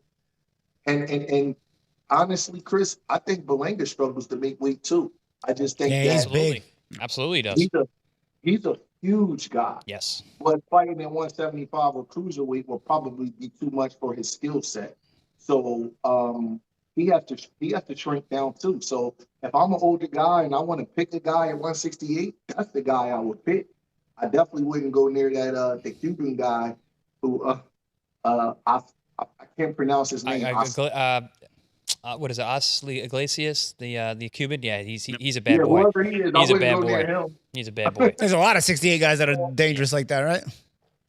Yeah, so if I'm Chris Eubank, that's the guy I would pick. When you look at Berlanga, are there more question marks about what he can and can't do? Because the biggest fights we've seen him in, Canelo and Shiraz, underperformed in a sense. Are there more question marks around him than there are when you talk about Eubank Jr.? We feel like we know where he is. He's fought long enough that he's not great, but at least we know what we're getting. Are there more question marks to you around Berlanga? Sure there are. The question marks, the same ones that was around guys like Ryan Garcia. You know, is he a marketable fighter, or is he really a good fighter? Can he win a world title? Is he a elite fighter? We still have those question marks about Berlanga. He's proven to be marketable. He knows how to sell a fight, and he looks the part. But we don't know where his exact ability is right now. Brad, do you agree that the winner of this fight probably jumps right into a world title fight? They got a big enough profile, and the winner of this fight is still a risk to get beat by other guys. So I think a world champion would probably have a mildly, wouldn't say easy defense, but a less dangerous defense than what other defenses could be. You're saying that in a nice way, Paulie. It would definitely be a showcase defense for the world champions. But that's how boxing is. And it doesn't mean because you need the can't win. profile of the opponent, and both of these guys have a profile, and the winner would build that profile. I don't think either one of them really cares about a world title. They both care about money. They both care about Canelo. But the title, I mean, Chris Eubank has been not been secretive about it at all. He's been calling out Canelo for a long time, and I thought that fight was going to happen. And if he had beaten Ben, so I'm pretty therefore, sure what they you're would. saying is, okay, may get my first rant here. What you're saying is that if Lester wins against Alem and he be the interim title fight, he deserves now to get the winner of the WBC title fight between Mbili and Canelo. If Eubank beats Berlanga, this guy's going to go take the WBC title, avoid Lester, and go fight Eubank. Is that what you're saying? Yes. So we got the same problem all over again. All right. And then you wonder why I complain. All right. Well, we have a little bit of a complaint, a little bit of a comment that we can address now. Secret Dance Move in our chat says, why don't we talk about fights that are a little more relevant? It looks like Rolly Romero, Devin Haney might be colliding in May. That has just come out that might be in the works. So see, ask and you shall receive. Ask and guys you want shall more relevant receive, fights. right? How's Rolly for Haney on your plate? Right. So Fred, man, you're the guest. I got to ask you first about that potential showdown. Rolly Romero, of course, coming off the win over Ryan Garcia in the Times Square show. And, of course, Haney looking absolutely fantastic at 147. What's your thought about that fight? A good fight. I would favor Haney. Yeah. Very good fight, but in all honesty and transparency, I think Haney would outbox Romero. Haney knows how to fight a disciplined fight. With Romero, with Rolly, you kind of have to cooperate a little bit with him. If you can, Haney knows how to. Haney is one of those guys who diffuses the bomb. Yeah. So and he's very good at it. And I don't know that Rolly's boxing would be able to match up against Haney's boxing. If Haney's mentality going into the fight is going to diffuse him, control it, domesticate him, as other than Ryan, Devin has shown incredible discipline in every fight he's ever had. Yeah, and I think that would be a learning experience in itself to never go outside of what you are. Because I always like to say, in boxing, it's important to know who you are, but I think it's more important to know who you're not. And I think if anything to learn from the Ryan Garcia fight, which of course isn't a loss because again there's that controversy with the failed PED test. So I thought Haney caught a lot of slack for no reason for that. But I think the approach is still to take in mind. Haney knows who he's not at this point, and he understands never to make a fight into something you're not. Keep the fight in the realm of what you are, and if you do that, you have an advantage almost every time because Haney is a very good boxer when he keeps it a boxing match. Is the idea, Chris? Let me ask you that Rolly Romero over Ryan Garcia. Ryan just didn't throw any punches, was kind of mentally not there. This idea that there's still, as I just said about other fighters, kind of a question mark there. But, Ryan didn't have to draw out the best of Rolly Romero. He just didn't throw anything, and Rolly was a bit more active. This idea that you're now fighting Devin Haney, who is a much more known quantity after his knockout last time against when knocked down Brian Norman Jr. We know what he can do. Are there more question marks? What's your thought? I'm going to push back a little bit because I thought Rolly actually fought a very, very good fight against Ryan. And although Ryan didn't really show up, and Ryan himself has said that he had a lot of trouble during camp, believe it or not, if you want to believe him or not, but he definitely looked flat. I heard there was an issue going to the ring for him. That could have, he was waiting, he was waiting in the lobby for 20 minutes. As I said earlier, that can throw you off. As I said earlier in the show, he got cracked too. He got hit early. If you're mentally not checked in and you get cracked, it unchecks you even more. Effect for the rest of the fight as well. But regardless, Rolly's fought a very disciplined fight. I've never seen him fight like that, and because he does have the skill. But that discipline, can it still match? No, a disciplined Devin? That's like you're trying to beat the guy at his game. Rolly can't do that. You can't out-discipline. So Rolly has to make it a physical fight against Devin. Right. But in order to do that, you still need Devin to oblige. But listen, we've seen Rolly get blown out by a super aggressive guy in Cruz. We've seen him. But Haney's not the aggressive guy. No, of course not. I think Rolly's ineffective. We've also seen him, falter with guys who fought disciplined fight. Martinez is a fight I called on the undercard of for a top rank show. A lot of people thought Rolly won that fight, right? And then also Barroso. But again, if you back up Rolly, that's one way to make him ineffective, like Pitbull did. Yes, but he ran him over. That's not going to be Haney's game. Haney's game is to diffuse you. And he's tall and he's long and he gets on that stick and he's a real hard guy to deal with for 12 rounds. Like I mean, and I think at this point he really knows what he is and what he's not. He's going to need to get He's going to need to get Devin to fight him the way that Devin fought Ryan. He's got to be an undisciplined fight. He's got to try and trade hooks with him. Yeah, when I saw Devin warming up in the back for Ryan Garcia and leaping and left hooks, I was like, what the hell are we doing? Yeah, that's not his game at all. Yeah. He came into that fight with a bad game plan, bad mindset, wrong mindset. If he can get him off kilter enough to do that, which I think Haney, as you said, learned a lesson in the Ryan fight, then Rolly's got a chance. Otherwise, I'm with you, Brett. Okay, I got Haney all day. Okay, and for argument's sake, what about the flip side of it? Does Rolly make himself into a star if he beats Haney? Because now he's got wins over Ryan and Devin if he wins. Rolly's he tweeted earlier today, I think he's hilarious. He is so funny. He told Ryan, he goes, you can use Ostarine, you can use testosterone, you can use cocaine. I don't care. Have fun. I'll beat you no matter what. I mean, stuff like that, dude, that kid is star quality. If he wins this fight, he's just... Especially the way he says it. It's the way he says it. Because I don't want to read delivery is amazing. I read it in the Rolly voice and the Rolly temperament. I need the press conferences. What I'm curious about, Breadman, with this, first thing I thought when this was brought up, Ryan Garcia, Devin Haney rematch is probably the biggest fight in boxing, pound for pound. So if Haney beats Rolly, who just beat Ryan, now it's more... It's three belts then. But still, the idea that this is not a tune-up fight. This isn't the one you take before... So unification. Right. Unification. So it's unification, but there's a lot of risk that the rematch that we want, obviously, for all the belts, we might not see. What's your thought on the timing and choice of this fight, Breadman, from the promotional side? You know what, Art? I don't look at it that way. Devin Haney is an elite enough fighter where Rolly Romero shouldn't stop a big fight that he's looking for in the future. And what I mean by that is I've seen errors where, I'll give you an example. Sugar Ray Leonard for Ayub Kalula. Got dropped. No, he didn't get dropped in that fight. Oh, that was in that fight, all right. Yeah, he fought Ayub Kalula in May of 1981. And he moved up to 154 pounds to fight him. And Ayub Kalula was 36-0 and was the lineal junior middleweight champion of the world. Well, guess who he fought in September? In September that same year, he fought Tommy Hearns. So in essence, Ayub Kalula was a tune-up. And it really wasn't a tune-up. It was a real fight. It was a legacy-defining fight. I feel like that Devin Haney is one of the 10 or 15 best fighters in the world. I do believe he's elite. And I believe that he should be able to handle Rolly Romero and it not be a thing like, oh my God, I don't want to take a fight because Romero's too dangerous to mess up the Ryan fight. He should be able to handle that fight in May or whenever they're going to fight and then fight Ryan later on in the year. Elite fighters can do stuff like that. But Brett, do you keep that same mindset if the quote unquote tune-up is a puncher? Because a puncher can change things. Do you believe Rolly is a puncher? I think Rolly is a pretty good puncher. I would candidize Rolly as a puncher. That's a great question.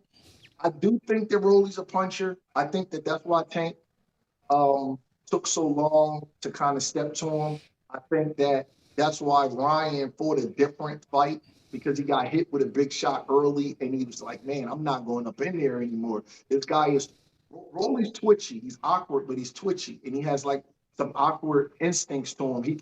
I don't consider Rolly like people kind of crap on Rolly's ability. I think Rolly can be a difficult guy. So I do understand you about the puncher taking a chance with the tune-up versus the puncher, but I just feel like the Devin is so long, and his jab is so world class, and his discipline when he's on, because he definitely was trying to slug versus Ryan, but when he's on and he's in that pure boxing mode, I just feel like that he should be able to handle a guy like Rolly and win 10 or 11 rounds. If I'm wrong, I'll stand on it. But I feel like an elite boxer of Devin's caliber, I don't feel as Rolly's punching power should even come into play in this fight. Okay, so then for argument's sake, let's go the other way now. Devin wins a dominant performance over Rolly. Now, how big is the Ryan Garcia rematch? I mean, you gotta make it. It's huge already. That fight does not need any more. But does Devin now have more negotiating power at the table? Because now it's like, hey, you didn't beat me the first time. You were on drugs. I just beat the guy that beat you, and I beat him easily. Again, because we'll go on argument's sake the other way now with Devin knocking off Rolly. What does that do? It doesn't hurt anything. It doesn't matter. It's Ryan. It doesn't matter. I think the only thing it does is it allows Devin more room at the negotiating table, because Ryan is a star and Devin probably doesn't want to do 50-50 with him. So I think if he beats the guy who beat Ryan, has more belts, and then he gets to hold the PED and the coming in overweight thing over Ryan's head, which to me is relevant. It is relevant. We have weight divisions for a reason. Yeah. If you come in overweight and you test positive, I'm not sure you can be the A side when you guys fight again. But that's how boxing is. It's weird. So I do think it gives Devin more negotiating power, but that's all it really does. So, I don't think that Devin needs to beat Rolly to make the Ryan fight big. So, it's already good. So at this point, if that happens, we got to call some Raging Bull. We got no choice. We got to make the rematch at that point. They got no choice. You got to make it no matter what. The sport needs the fight. The narrative is too deep. They have too much bad blood. The fight's good. The first if Haney fight beats good. Rolly. No, regardless, we got to see Haney and Ryan run it back. It's going to happen no matter what. Question, guys. Have to have that fight. Question. Please. Why don't they just go straight to Ryan and Devin anyway? What's the That's deal my with point. Rolly? Well, if Rolly beats Devin, Rolly's going to say, I beat Ryan's ass. I want his belt now, so I want to beat him again. Yeah, he's gonna want that fight. No, we get that fight, but it's not as big as Devin. Of course To not. Brett No, Man's that's point. I agree with you. there's a I built-in narrative there. I want Haney and Ryan right now. I don't see why we're waiting at all. I don't know. That's why I first brought it up about there should this be nothing fight in the being middle. made. If you already have the big fight, They're letting it simmer. They're spicing it up a little bit. Simmering, if you simmer, it overcooks. It No, spills over. but this isn't the overcooking Still because a you're damn trying to good add sauce, belts. Paulie. Still a damn good sauce. You're trying to add belts here. It's not really but also overcooking Ryan yet. could As long lose as you on the make way. it later in the year. You Even- know what happens when you lose? You got a fight. When a fight is this big, you know what happens if you lose? You remember the Hopkins and De La Hoya card where they featured and co-featured and they were going to fight in September and that fight was in June? You just robbed the other guy. That's what boxing does. Sturm, yeah. Boxing just robs the other guy and then you Everybody make the remembers fight that. anyway. So, you marinate a little bit, you spice it up, add more belts. In case anything, and I'm not condoning any of this, I actually can't stand this, but you just rob one of the guys like they do. Why it's beyond their recognition, just in case. It's not supposed to go that way. You're supposed to win impressively, but just in case, because you're talking about the risk, right? Yeah, I just go right to it. I don't. Why we gotta dance around? Make a fight. You know what? I like Haney and Rolly. I don't mind it. Rolly. Rolly has earned his position here, guys. He's a world champion. He gets left out a lot. He's a world champion. I think he's a damn good fighter. I think he doesn't get the credit he deserves. I don't favor him to beat Haney, but let the man eat. He's a world champion and he deserves his shot. He deserves his shot in there too. And if he deserves a shot at trying to spoil this Haney versus Ryan party. If he doesn't do it, well then you know what? He got his shot at least to try to do it. What I'm curious about, Breadman, let's take this from a slightly different angle. Ryan Garcia is just an unpredictable guy in life, right? One of those things where you have a big fight that might be on the horizon, but you have somebody who has trouble staying out of the headlines, has trouble staying focused. We know about the PED issues. We know about some substance issues. So I'm chugging a beer on the scale. Said later it wasn't a beer, whatever. My point is, this is a guy who's not that reliable for that long. Does it add a little urgency onto making a fight? If you're his promoter, if you're his trainer, if you're his people going, look, we don't know how long Ryan Garcia is going to be, staying out of trouble long enough for us to make the fight. Is that a factor to you? We know about Rolly and Devin, the bird in the hand, essentially. What's your thought on that, man? Of course it's a factor. Obviously it's a factor with the things that goes on outside of the ring. And, Ryan said he has mental health issues. He said that he's used recreational drugs. He tested positive for PEDs. Of course it is. And every time he fights, there's always some back and forth between him and Oscar De La Hoya on how long his contract is still existing for. So of course it is. That's the part of the game that the fans and everybody, they don't get to see. But yes, it should be some urgency, in my opinion. My opinion on Ryan is he's more prepared than he leads on to make people believe. I think he does a lot of it for headlines. But you know what then detracts from that? The Rolly performance. The Rolly performance, he showed up like he forgot he was fighting that night. Yeah. Like he thought he was fighting next week, so he was out, and they were like, "Bro, you got to go to the arena. You got to fight tonight." Like, "Oh man, I got to fight tonight." And he wasn't mentally checked in. That's the only thing we're right. Because other than that, I think he's not training in his living room hitting the snake bag for camp. Like, he's actually training for the fights. You could see his performance in the Barrios fight. He's giving you videos on Instagram where he's hitting the snake bag in his living room with socks on. He's like, "Oh, that's how he's training." No, that's not how he's training. Look how he showed up. He was prepared on fight night. So I think sometimes he tries to get you to lead you to believe certain things. But then, like I said, the Rolly performance makes me like, oh man, you know what? He's not always prepared. He's not always there, and so it goes both ways. But then Devin performance is the exact opposite. Where he was at, he was actually out the week of the fight. I don't care. You're on PEDs, it doesn't matter because now you're getting help either way. It's still, dude. They're not magic bullets. Please, they're magic bullets. That Rolly performance, it didn't shock me that Rolly won. Because I have heard stories that Rolly was able to handle Ryan in the gym out there in Vegas. Yeah, I heard that too. Seen the video. But I know some people that was there, and they just told me he was just too rough for Ryan, and et cetera, et cetera. And I don't put a lot of stock in every sparring session because you guys know it depends on what part of camp you're in, et cetera, et cetera. But I did think about that. But the fact that he outboxed Ryan and pretty much won just about every round in the 12-round fight, maybe you could give Ryan one at top 2 rounds, that did shock me. And I'm still trying to reconcile that because we know that Ryan had to test a lot going into that fight. And when you look like $1 million on PEDs against Devin, who's probably a higher class fighter. And then you look like $5 off PEDs. And you don't look good afterwards, Paulie. I thought the same thing, wait a minute. I don't think people realize how bad that hurts his credibility of being a clean fighter because the very next performance in a fight you're supposed to win, he got outboxed and dominated by a guy that's most people would consider to be a little bit crude. I think Rolly's a solid fighter, but the public perception of him is he's not supposed to be able to outbox Ryan and outclass him. I thought it hurt his credibility a little bit. How much of that credibility got dusted off and shined up a bit in the Mario Barrios fight, winning the WBC title? Now everybody knows I think Mario Barrios sucks. Got your shot, boom. But it still was a very disciplined performance by Ryan. It was a good performance, Paulie. But I'm going to be honest with you, man. You think You think Barrios sucks too, right? Yeah, I know. No. I'm not going to say that. I'm not going to say that. I like Mario. I don't have anything against him either. I just don't like his boxing ability. I think that Mario is a guy who's benefited for some good management. I think he's a capable, solid, honest, hardworking fighter.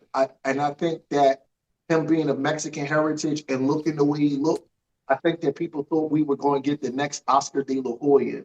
And he doesn't have the twitch, the pedigree, the talent of Oscar, the power, the speed, nothing really. And when we even the mindset. We were a little bit disappointed. Not we, but the general public was a little bit disappointed in Mario Barrios. But I think that if we just hold him in context, what he is a solid fighter. He's not Oscar De La Hoya. But because of the Mexican heritage, I think that's how he was promoted, and he never really lived up to I mean, they that. promoted him as the Aztec Warrior. That was Fernando Vargas. Yeah, but he's not even Fernando Vargas. No, he's not even a quarter of him. Close. Yeah, he's not Fernando Vargas. But I don't know how much the Barrios performance dust off the stink of the Romero performance, and here's why. I don't know when the drug testing started. That's a big deal. You know, and I know people don't want to talk about that, but that's a big deal. Yeah, That it always hangs over your head. That fight was announced pretty quickly, and then we know that the drug testing don't start before the announcement. Yeah. So I would have to see that, and on top of that, I expected him, if he was at full strength, to beat Mario. I just feel like the talent level is too far apart. Yeah. Now, what would take away the Romero performance is if Ryan Garcia goes out there and beats Devin Haney in full drug testing. I'm talking about over 3 months of constantly being tested, and he goes out and put on the same performance he put with Devin in the first fight, in the rematch. Then that'll take away. Brad, that reminds me of something. That you make a good point. That reminds me when I was at the end of my boxing career, the WBC had for their top 15 year-round drug testing. Yep. Now, granted, they didn't have enough money to test often. I remember once I got back in the top 15 of WBC, I was in that drug testing pool, and I remember asking Mario Goodman, they don't show up that often, even while I'm in the drug testing pool, because I was thinking more so of myself. I know I'm not cheating, but I'm also about to retire. And also, I'm worried for the rest of the sport in general. And I remember Mario Goodman said, we just don't have the money to test everybody that often. You know, I was like, what about the WBC? They got the money. She goes, they don't put up that much money behind it. You know, they don't. Nobody really cares. My question is does that year-round drug testing protocol still exist? And if it does, is it the same? Because if it's the same, it's almost useless. It does. I'll tell you another story. I got in that drug testing program with Julian Williams, and I would call Margaret Goodman, and I understood that since we weren't paying for it, it wouldn't be as often. But whenever we would do any part of our camp on the West Coast, I would make it easy on her, and I would call. And I would say, here, we're out here, because I figured if she tested us, she would test our opponents until we start making enough money to pay for the testing on our own. Yeah. But Paulie, you know as well as I know, everybody's not like that. No. So one time, we subleased Peter Quillen's apartment in the Bay Area, and I called Margaret Goodman and I said, listen, we're going to be out here for a month. Start testing this kid. I want to set a precedence now because I don't want to go in any more fights without drug testing. Mm-hmm. And lo and behold, they showed up 5 o'clock in the morning, 2 different occasions, man, to get blood and urine from Julian. So I was happy about that. It didn't happen too much in Philadelphia unless we were paying for it. But when we were out on the West Coast, they would just come out and test us. So I can't really speak on what's happening with the fighters right now, but I did the same exact thing you did because I felt like that if we were tested, maybe the opponent would test, and that would kind of level the playing field as much as I could. Well, Breadman, we know we appreciate your boxing knowledge. Also, we appreciate the questions you get sent. We're going to take a quick break, then we'll go to Breadman's mailbag questions for him, and hey, let's put it to the panel as well when we come back.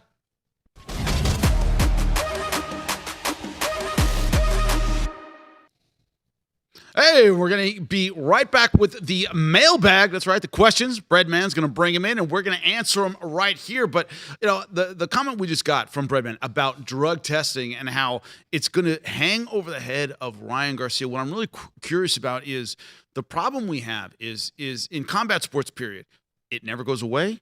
You are always suspect whenever you fail a test. And what sticks when we remember somebody as a doper and when we don't is a little weird. Some people get stuck with that label and others do not. And there's not a lot of rhyme or reason to it. Paulie, is that fair? Like, we seem to forget some people's tests and we remember others. Ryan Garcia is one of those we're going to remember for a long time. Is that fair?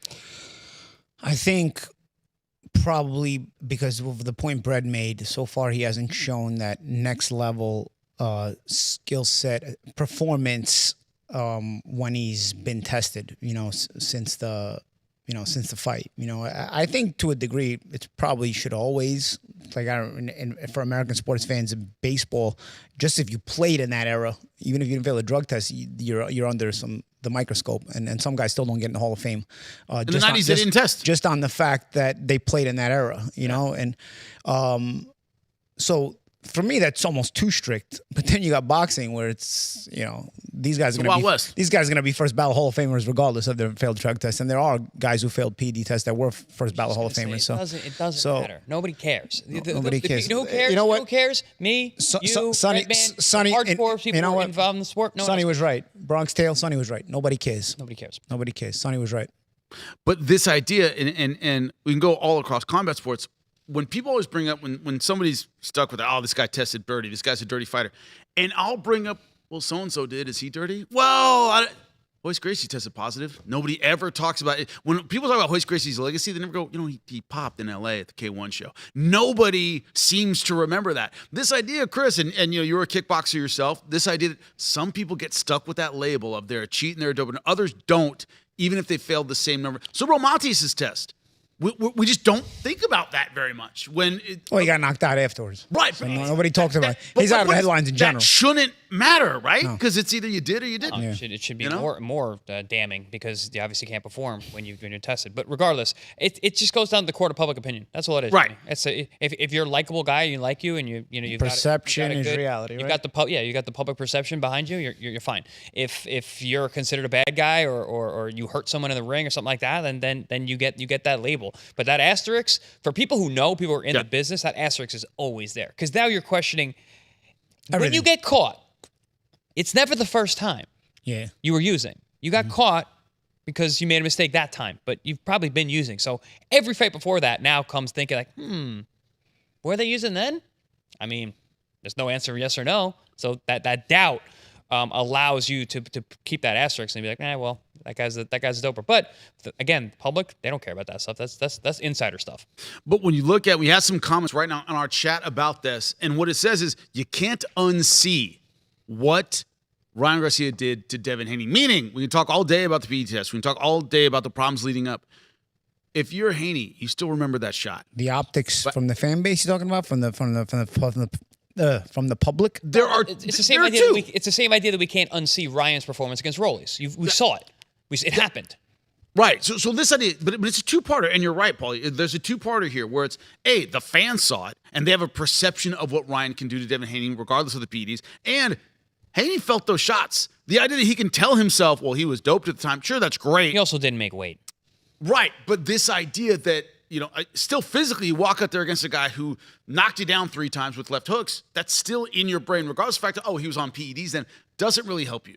Paulie, what's your thought on that? You can't unsee it. You can't remake the history. Yeah. I mean, there's a psychology there too, right? I mean, but these guys fought 6 times in the amateurs as well. Mm-hmm. So, there is more history than just that fight. So I guess you can hang your hat on a lot of things if you're Haney or Ryan for that matter. But I think, it probably will weigh a little bit on one's mind. You feel that thunder in getting hit on the chin by a big puncher. But yeah, I've seen boxing insiders go. They're like, I think Ryan beats him again. I think he just has his number. So there is a thought process. And they were there. 3-3 in the amateurs though. They both beat each other. Yeah, it wasn't a wipeout. But really, if you think about all these guys, they've all sparred. They've all fought each other in the amateurs. Rollies, Haney, Ryan, all these guys. They're sparring video. All of them knocking each other around. Javante, Tio, all these guys. These guys have been long-standing in a high level of this sport. But we are in the pros now. But again, I got to bring this up because no one's brought it up. Ryan didn't look good in the Haney fight. He actually looked really bad. He just hit really hard, and he hurt Haney because that was a very close fight on the scorecards. That everyone forgets. He threw like 11 punches Neither around. looked good, right? No. Devin fought a dumb fight. He fought a courageous fight for sure. He showed a lot of heart and conditioning. But Ryan didn't look good that night. He threw no punches. He just walked in and said, "I'm gonna big dog you because I'm big brother you because I hit hard," and he did, and he hurt Devin right away, and that gave him the ability to feel good about himself and go out there and fight an interesting fight, but an effective fight, I should say. But he didn't look good that night. But he did make weight, and I will say this because I was there. I was at the weigh-in. Both guys were 2 hours late. And Ryan showed up, and he's obviously however many pounds he was. Was he 4 pounds overweight, 3.5 pounds overweight, something crazy like that. Devin was drawn, very drawn. But he made the weight. He was fighting at 140. That's what making the weight does. This is my point. Where people, but he was on Pez. That's why he hit so hard. Well, no, he also did make weight, and Devin did. Didn't weaken himself. Yeah, Devin really weakened himself to make the weight because he thought it was important to defend his belt, doing the honorable thing. Ryan didn't make the weight, and had some Peds in his system, obviously. So that's a big factor as well. So Devin's ability to take those punches, being that he was drained and fighting a bigger man, it's a lot of factors. Yeah, because those last pounds are the most difficult. That's what people have to understand. When you've already drained your body to the point of it's not going to lose anymore, 3.5 pounds you're losing more on top of that. So it's not like you're walking around where you got to lose a few pounds and it's not as difficult. You can do that at any point. When your body doesn't want to give anymore, then you have to give a few more. That's actually very difficult and takes a lot out of you. The only way I have been able to explain it to civilians who have never done it before is I said, what you're saying is, oh, it's only the last 2 or 3 pounds. It's like the last 2 or 3 miles of a marathon. Yeah. Yeah. Oh, yeah. The first 20 miles aren't the same as the last 5. It's the same kind of mentality. Losing 2 pounds isn't that hard. Losing two pounds after losing 15 is hard. Running 2 miles isn't hard. Running 2 miles after you've run 24 miles, that's hard. I tell people, don't look at it like what you weigh now. Look at it like you're dead thirsty and you're starving, and then go lose 2-3 pounds. And you ran a marathon. You got to go lose 2. You're dead thirsty already, so you're starting out already super thirsty, and you can't drink anything. You got to lose 2-3 pounds more. All right, Breadman. It's very difficult. Breadman, we know you are back with the mailbag, man. Got some question for us. You hit him first, then we'll send it to the panel here, man. All right. First question is, Floyd Mayweather is favored to defeat Manny Pacquiao in their rematch. Mayweather has been favored in all 51 of his professional fights. I cannot find another fighter in boxing history that has been favored in every fight before Floyd Mayweather. Is this evidence that Mayweather avoided challenges we expect boxers of his stature to take? I think so. From Chris Swanson. Man, what's your thought on that, Breadman? It's multi-layered. One, I think that, we can all talk back and forth about who's going to win the fight hypothetically and things like that. But odds and betting, it gives a different aspect of it. Because now you're asking, who would you put your hard-earned money on to win the fight? That's a little different than me and Paulie are going back and forth about who will win, Tommy Hearns or Floyd Mayweather Jr. We may laugh and joke. But who's actually willing to pull out our money and bet on one of the guys? That's a different story. Put your money where your mouth is, right? Right. Yeah, that's a totally different story. And the odds makers, they view Floyd. Floyd's an exceptional fighter. From 130 to 147, he can hang with anybody in history. So when you lay odds on him, he has a multi-layered defense. He has unbelievable reflexes. He has unbelievable length for a smaller fighter. He has unbelievable IQ. He has unbelievable conditioning. He's very durable. He's not a puncher, but he punches hard enough to put you in your place so you can't just do what you want to do to him. We know his speed, his dexterity, his agility. So I don't know if that's all Floyd's fault that he's never been the underdog. I do believe he was a slight underdog against Diego Corrales still. I think he was a slight underdog in that fight. There were fights he possibly could have taken to make him the underdog, but not many. Maybe fighting Triple G. But that's way out of his weight class too, right?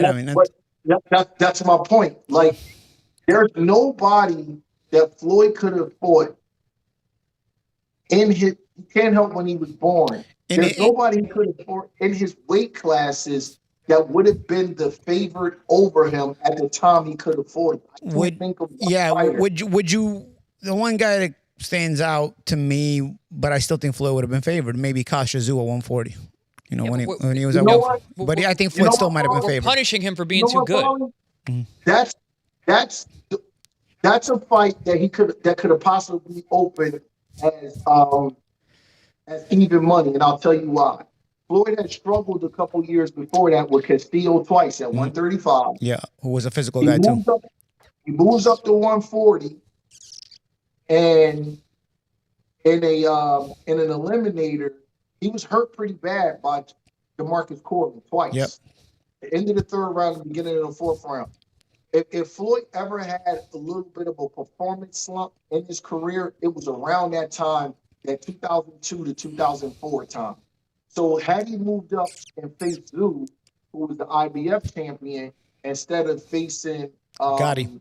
Toro Gotti, because Floyd fought 2 eliminators to fight Gotti with the WBC, he may have been a little bit of an underdog against Zoo, or it could have came off as even, because Zoo had just took care of business versus Sharmba Mitchell. He knocked Sharmba Mitchell out. So I think that's a good point. That may have been the only one, but everybody else, I don't see Floyd being an underdog through his errors against anybody else. But guys, what are we talking about? We're talking about betting lines. No, but it's a solid point. Because that would be a question. This is one where it's a shame that the person asking the questions isn't in front of us, because it's one of those things where the conversation probably you give answers and it creates more questions. I would ask, well, who would you? So you have Brett is saying that the Zoo fight might have started at even money. Is there somebody that Floyd should have fought within the weight classes he fought that he would have been an underdog against? That classic scenario where you're punishing someone for being too good. It's the Roy Jones Jr. effect where you're like, not necessarily, because Gervonta Davis would have been an underdog against several guys, and he also has never been an underdog in his career. But everybody has this. Everybody has. Well, people were trying to compare him to Floyd. People, there's guys who were never underdogs. Joe Calzaghe, it's not just Floyd. Everybody has this vitriol for Floyd. It's not just Floyd that Jeff Lacey was, I think he was an underdog against Jeff. Was he against even in Wales? Even in Wales? That's great. Go ahead, Brett. Calzaghe was the underdog versus Lacey. He was okay. Yes, all right, so that's. And I remember going. It was just so one-sided when it happened. But you forget, and you can't have Lacey that. You can't have that hindsight 2020 thing. That's a good point. Was Roy Jones Jr. ever an underdog? Roy, I'm sure against Ruiz the odds were close, right, Brett? No, he was the favorite against Ruiz. He was a favorite against Ruiz as well. That's what I mean. We're punishing guys for being too good. For being too good, pound for pound king. You look at the eye test and I can't see anybody beating him. Okay, but there is criticism in certain spots. Not for Floyd, but certain guys do fight only fights favorite. Like Davis. Davis would have been an underdog easily against Stevenson or some other guys. He just didn't fight them. Or Lomachenko in his prime. Go ahead, Brett. I believe that Roy was the underdog versus James Toney, because if you remember, Toney was the number 1 pound for pound fighter. Yeah. Tony was number 2 pound for pound behind Pernell Whitaker, and Roy was moving up from middleweight. I think he was the underdog in that fight. Could have been, yeah. That makes sense. That makes perfect sense. Yeah. But that's a breakout win. That's what opened up everyone's eyes to Roy being, the guy. Being Roy, exactly. Breadman, what else you got for us, buddy? But this is going to be a good one. Hey, Brett, I can't understand why so many people are giving Ryan so much props for going after a bum champion. That is a fight nobody thought Mario would win. Mario Barrios is so bad that everyone and their mother wanted a piece of him when he was a champion. Shouldn't that give you some indication as to how bad he is? Isn't there a reason why Manny Pacquiao near 50 targeted him? It wasn't because he wanted a challenge. It was only because it was a sure win fight for Pac-Man. Pac-Man even looked worse than Barrios. Any other champion would have steamrolled Pacquiao that night. So let's stop giving credit where credit isn't due. A bunch of smooth operators getting the limelight they don't deserve. I've seen Mario Barrios fight, and this guy is awful. That fight with Mario was and is the only way Ryan was going to become a title holder. That win over Haney was against a bum as well. Jorge Linares had Haney almost asleep, and a problem Linares would have beaten Haney. The same thing goes for Ryan against Luke Campbell when he got dropped good, and the only way Ryan didn't get finished after that knockdown was because he wasn't fighting the killer. Now on to Loma. I remember reading about Teofimo Lopez and you giving him props for beating Loma. Career-defining fight. Did you watch the fight? I did, and all I kept screaming, and probably everyone else watching the fight, was, what the heck is Loma doing? No one who watched the fight said, man, that Tio is the bad mother. And that ought to tell you something. Loma was injured in his show. There's a difference between losing rounds and giving up rounds, and that's what Loma did. He gave up the first 6 rounds by doing nothing, and when he let his hands go, he was lighting Tio up. I don't think you give Loma enough credit. He was 126 pounder fighting middleweight, and that's a great accomplishment. All those guys you give credit to that squeeze in the size 5 only to blow up the size 20 is just plain cheap. Loma is certainly an all-time great. You have to be when you make good boxers quit on their stools because they want the embarrassment to stop. What boxer nowadays can say that? What boxer is better today than a prime Loma? I would definitely put Loma in the same category as Barry Sanders and Mike Vick. You know you're special when people tune in to see what you're going to do. That is a lot to process all at the same time. But let's go back to the All up and down the map. The beginning question, which is, is Ryan Garcia getting too much credit for taking on a guy who, go ahead, Paulie. Sucks, right. This idea that, he's a vulnerable champion. Is Ryan getting too much credit? Breadman, stick with that question all by itself. What do you think? Well, Brett already kind of answered this, right? Yeah, I haven't seen Ryan on any pound-for-pound list, so I don't want to say too much credit, and I don't want to dim his light because this is his first world championship. But I have seen people say stuff like it was a virtuoso performance and, performance of the year and stuff like that. I think that might be a little bit of a stretch in the fight where you were the favorite to win. And, so I'm kind of on the borderline with is he getting too much credit. But I like to give fighters their props. He still went out and won the fight. He won his first world title. And I don't think Mario Barrios sucks. I just think that he is not the caliber of fighter that he's promoted to be, or somebody that's on the big stage kind of would assume he was. I don't think I've seen worse fighters, put it that way. I've seen worse fighters. World championships?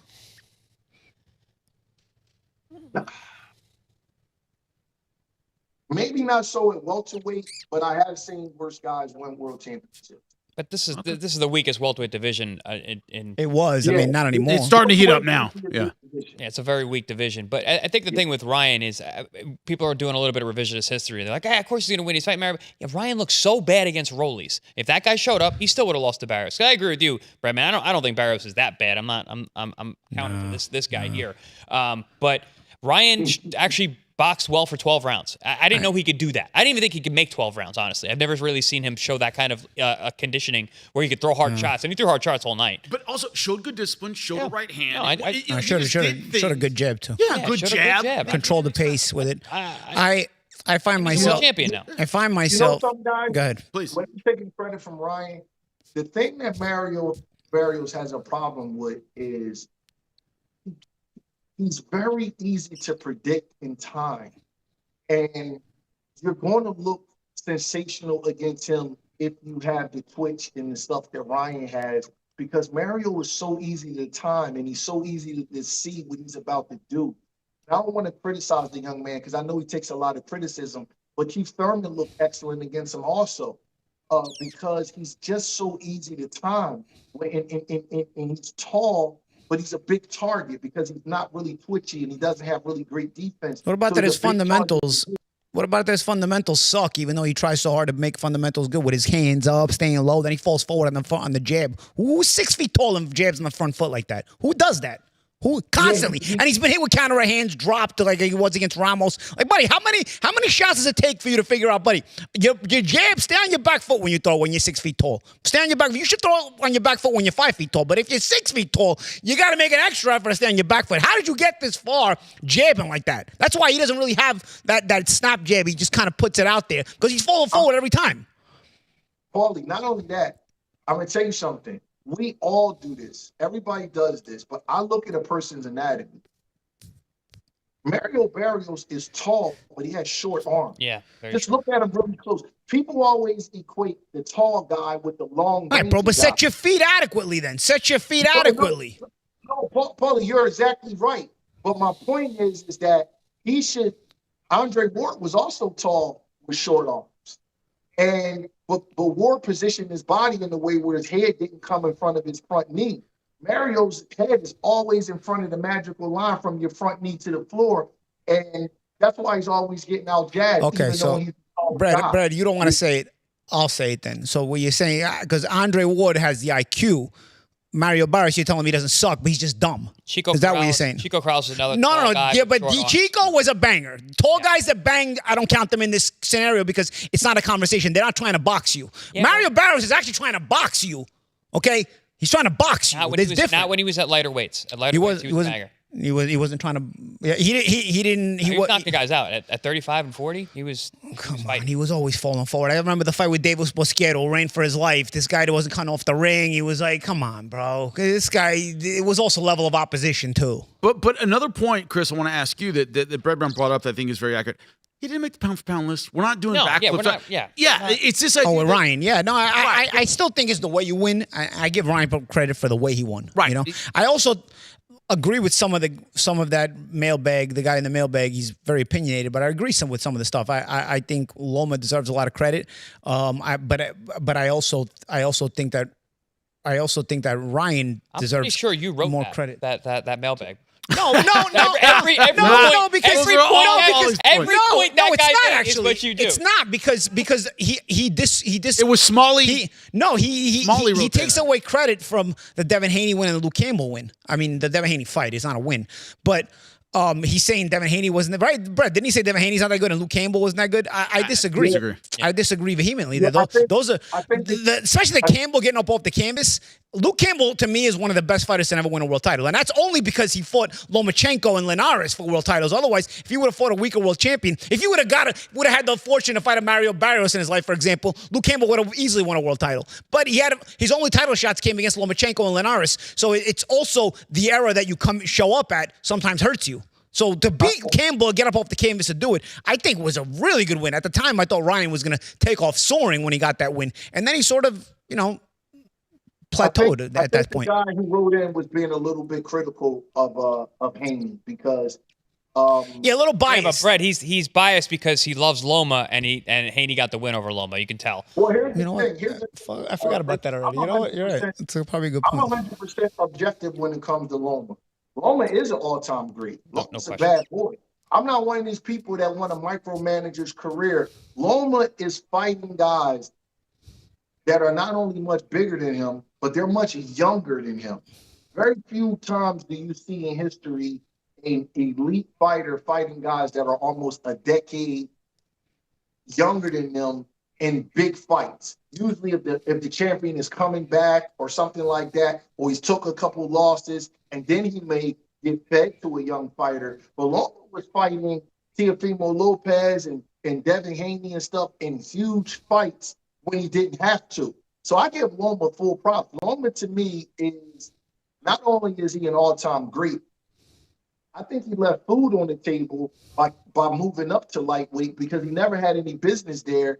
And after the Linares fight, you could see he wasn't the same because he had to give so much of himself just to compete with these guys that are 5'6", 5'8", 5'9". They walk around 160 pounds. He was at a major disadvantage. Well, he So searched I've out always- he searched out the best competition because he wanted Davis. Davis just didn't want to fight him at 130. I agree. I think Loma's phenomenal, Paulie. I think Loma is one of the best 130 pounders to ever live. He's one of the best fighters of the first 25, 26 years of this century. I love Loma. I think Loma's a fantastic fighter. And listen, I'm a big Devin Haney fan. I still don't know who won that fight. That was a tough fight to score. That was a great fight. You know, it could have been a draw. It could have went either way. That was a phenomenal fight. Breadman, we appreciate all your knowledge, man. Your mailbag was fantastic. Thank you so much for joining us, bud. Thank you. See you guys later next week.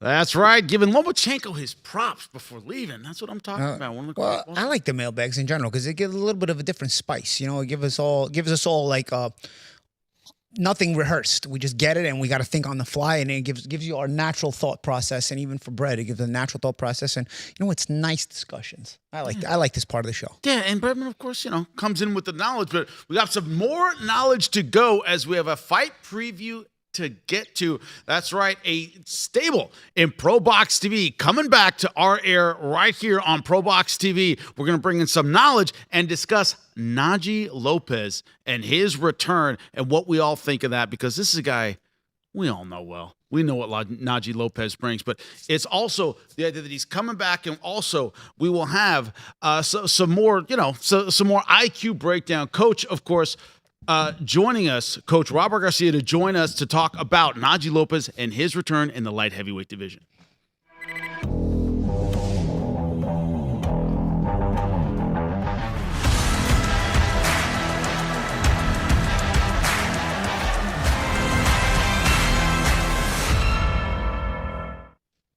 What's up? Of course, when you think about Pro Box TV and their stable of fighters, you think about Naji Lopez and what he brings to the light heavyweight division and the opportunity he might have taking on Gallegos on our air.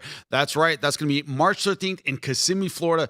Gentlemen, I'll start with you, Chris. When you look at Naji Lopez and his progression, he's one of those guys we've seen from the beginning. What has he brought from the beginning that impresses you the most that we're going to see next time, that you want to see add to his list? With him, it's just his athleticism. You know, he's big for the weight, tall, wide shoulders, long arms. He's fast. He's explosive. He changes directions great. He's got a good amateur pedigree, high boxing IQ, and he's got a killer instinct. He's going for the knockout. He wants to hurt you. And even when we've seen him get buzzed or dropped, he gets up and tries to knock you out. So I like that all about him. But what I really want to see in this next fight with Gallegos is to show discipline. I want him to do all of those other things that he does, you know, using his athleticism, using his speed, using his power, looking for the KO. But I want to see him do it behind a disciplined jab, set things up. Because Gallegos is a very dangerous guy. He's looked good on our air. He's gotten upsets on other promotions. This is a real step-up fight for Naji, but one that I think that is just in time. Because we've seen him fight discipline recently. We've seen him do all those fantastic athletic maneuvers before. Now he's going to do it at a higher level. All right, Gallegos, what do you think he brings? Certainly the experience at 22-3-1, but this idea that the better be a fight was, you know, on the table for Naji Lopez. It fell apart late, but this idea that he's got to be ready for some of the best in the world. How much does Gallegos, although an experienced guy, get him ready for that, Paulie? What does he bring? I think he brings a certain kind of physical presence to the table, which then turns into also mental pressure, mental stress. He's always in your face. He's trying to, you know, break you because he's not going to be able to match you talent-wise if he's fighting a Naji Lopez, for example. But what he's going to rely on is to try to break Naji's mentality, try to break Naji's discipline, maybe frustrate him and lure Naji into more of a firefight than he wants to be in. And not that Naji can't handle a firefight, because Naji has the firepower to do it, but Naji's best path to victory is always that disciplined speed style where he sets up the power and isn't getting hit in return or isn't putting himself in position to get hit. I thought in his last fight, he showed a really disciplined jab, real solid mindset, mature, poised. But he also had an opponent in front of him who was a little too easy to domesticate with the jab, you know, and maybe a guy who's, you know, a little bit past it mentally. I think he was 35 years old. But still, nonetheless, it was one of those where you could work on it. We've seen Naji in positions where he's been able to work on it in the past and instead chose the firefight. This time he chose to stay behind that disciplined jab. And of course, he had an opponent who obliged, but it was also a big part of that had to do with the fact that Naji's jab was so good. He fought in so disciplined, and he is so the potential for his explosiveness is always there with his sense of positioning. This fight, I think he's going to have a little bit more difficult time to domesticate his opponent with the jab. So to stay disciplined with the jab and not get involved in a firefight while at the same time knowing how to win the fight, I think will show us if there's that level to the gears in the Ferrari. Well, you know, we're doing live TV right now. We got a little bit of surprise, jumped in late. Brian Bulmac McIntyre joining us now, of course, training Lester Martinez for his fight March 21st. Bulmac, thank you so much for joining us, man. Didn't know you'd be in with us today, but so talk to us a little bit about that Lester Martinez fight, how camp has been looking, how he's been looking leading up to March 21st. Thanks, guys, for having me. I appreciate you guys bringing me on. First, I want to address that I wasn't late. This is the time that I was supposed to call in. So, you know, yeah, I'm very persistent about, you know, accommodating Pro Box and those guys over there with my presence and just being around those guys and on the same platform as those guys. I'm just grateful. So I won't be late to you know, talk boxing with Paulie and Chris. So how has Lester been looking in camp? His preparation, of course, getting ready for this fight March 21st. How has he been looking? What have you been working on, man? Well, Lester's been looking really good, man. You know, he's working hard.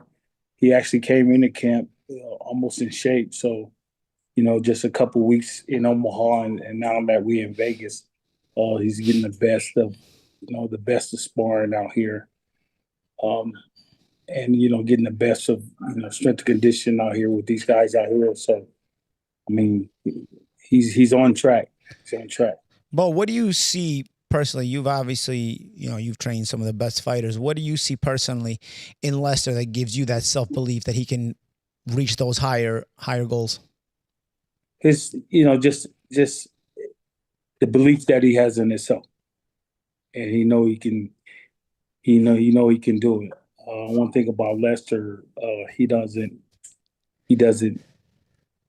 say no to any of the training regimens, or he doesn't say no to anybody sparring anybody that he have to spar.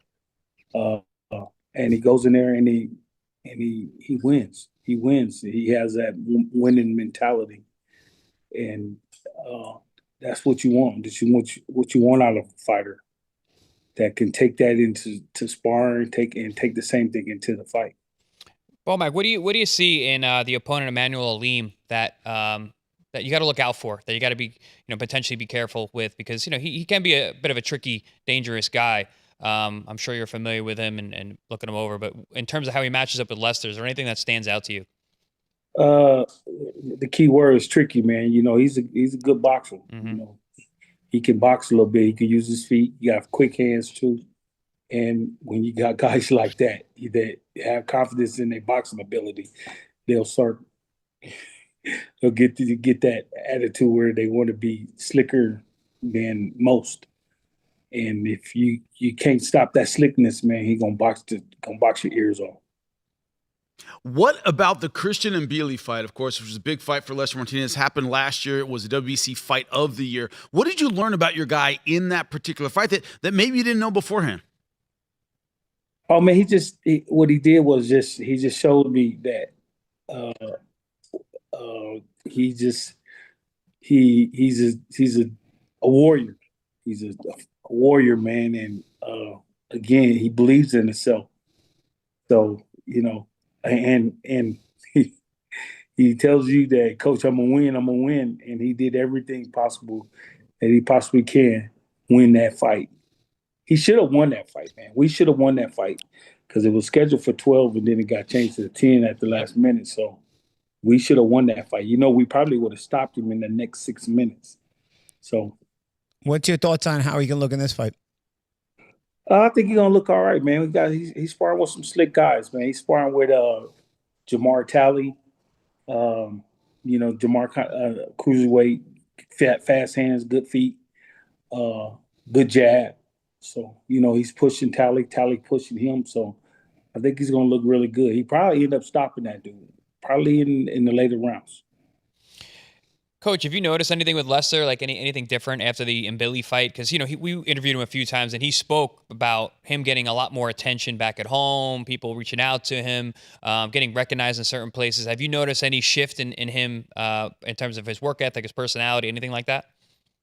To be honest with you, man, Lester still just Lester, man. I still give him shit about everything you do. He happy. He's real happy. He's a happy dude, man. And when guys get, he's one of those guys that skip to the gym. Yeah, it's one thing about making money and doing your job and everything else. Is another thing when you love it, because you don't feel like even though it's difficult, it makes the hard work seem simple because you love what you do. It's a passion and enthusiasm I always talk about that's necessary in order to keep improving at any job you do, and boxing's included. Yeah, I look at it the same way as being a trainer, man. I love doing this. I go to the gym in the morning at 10 o'clock, gonna leave to them at 8, 9 at night some days. So I understand that. What do you see as the ceiling for Lester Martinez at 168 pounds? Canelo Alvarez held all the belts. Of course, those went to Crawford. Crawford retires, frees them all up. We're looking forward to a rematch between him and Christian Mbilli. That ended up not happening, but kind of the world is his oyster. Should he win March 21st was not a foregone conclusion. Where do you think he fits in the very crowded super middleweight division right now? I think he fits right there in the middle, man. I think he's fit right there in the middle. He already proved himself by, making that fight the way it played out. You know, I don't know if Billy was a favorite or not, but at the same time, even though he got a draw, but he actually won that fight in the boxing eyes as far as him winning the boxing public over. You know, and you know, people start talk about Lester Martinez, you know. So I mean, it's great, man. It's great. He fit right in there. I personally think he could beat Canelo. You know, we got the blueprint, right? Yeah. Speaking of that blueprint, Bulmac, I mean, I got to ask you now. I got you. How was that work with Lester and Bud because Lester was helping Bud get ready for Canelo? No, he damn well sure. How was that work? Great work. That was great work, man. You know, this is where you seen that Bud greatness come in. That by switching up his styles, what he had to do to, you know, get the work in with Lester. And to Lester, you know, one of his weaknesses sometimes can play against him, but to get past that and to push Terrence to a level that he needed to go to, where he went out there and just did what he wanted to do in the fight, was just phenomenal, man. Well, that's what they say, right? They say that, you know, make the training camp difficult so that the fight is easy. And, you know, I would assume the intensity Lester brought in sparring made Terrence bring out his best. And then on fight night, you know, Canelo wasn't able to match that intensity at his age. And so Terrence was able to have his way.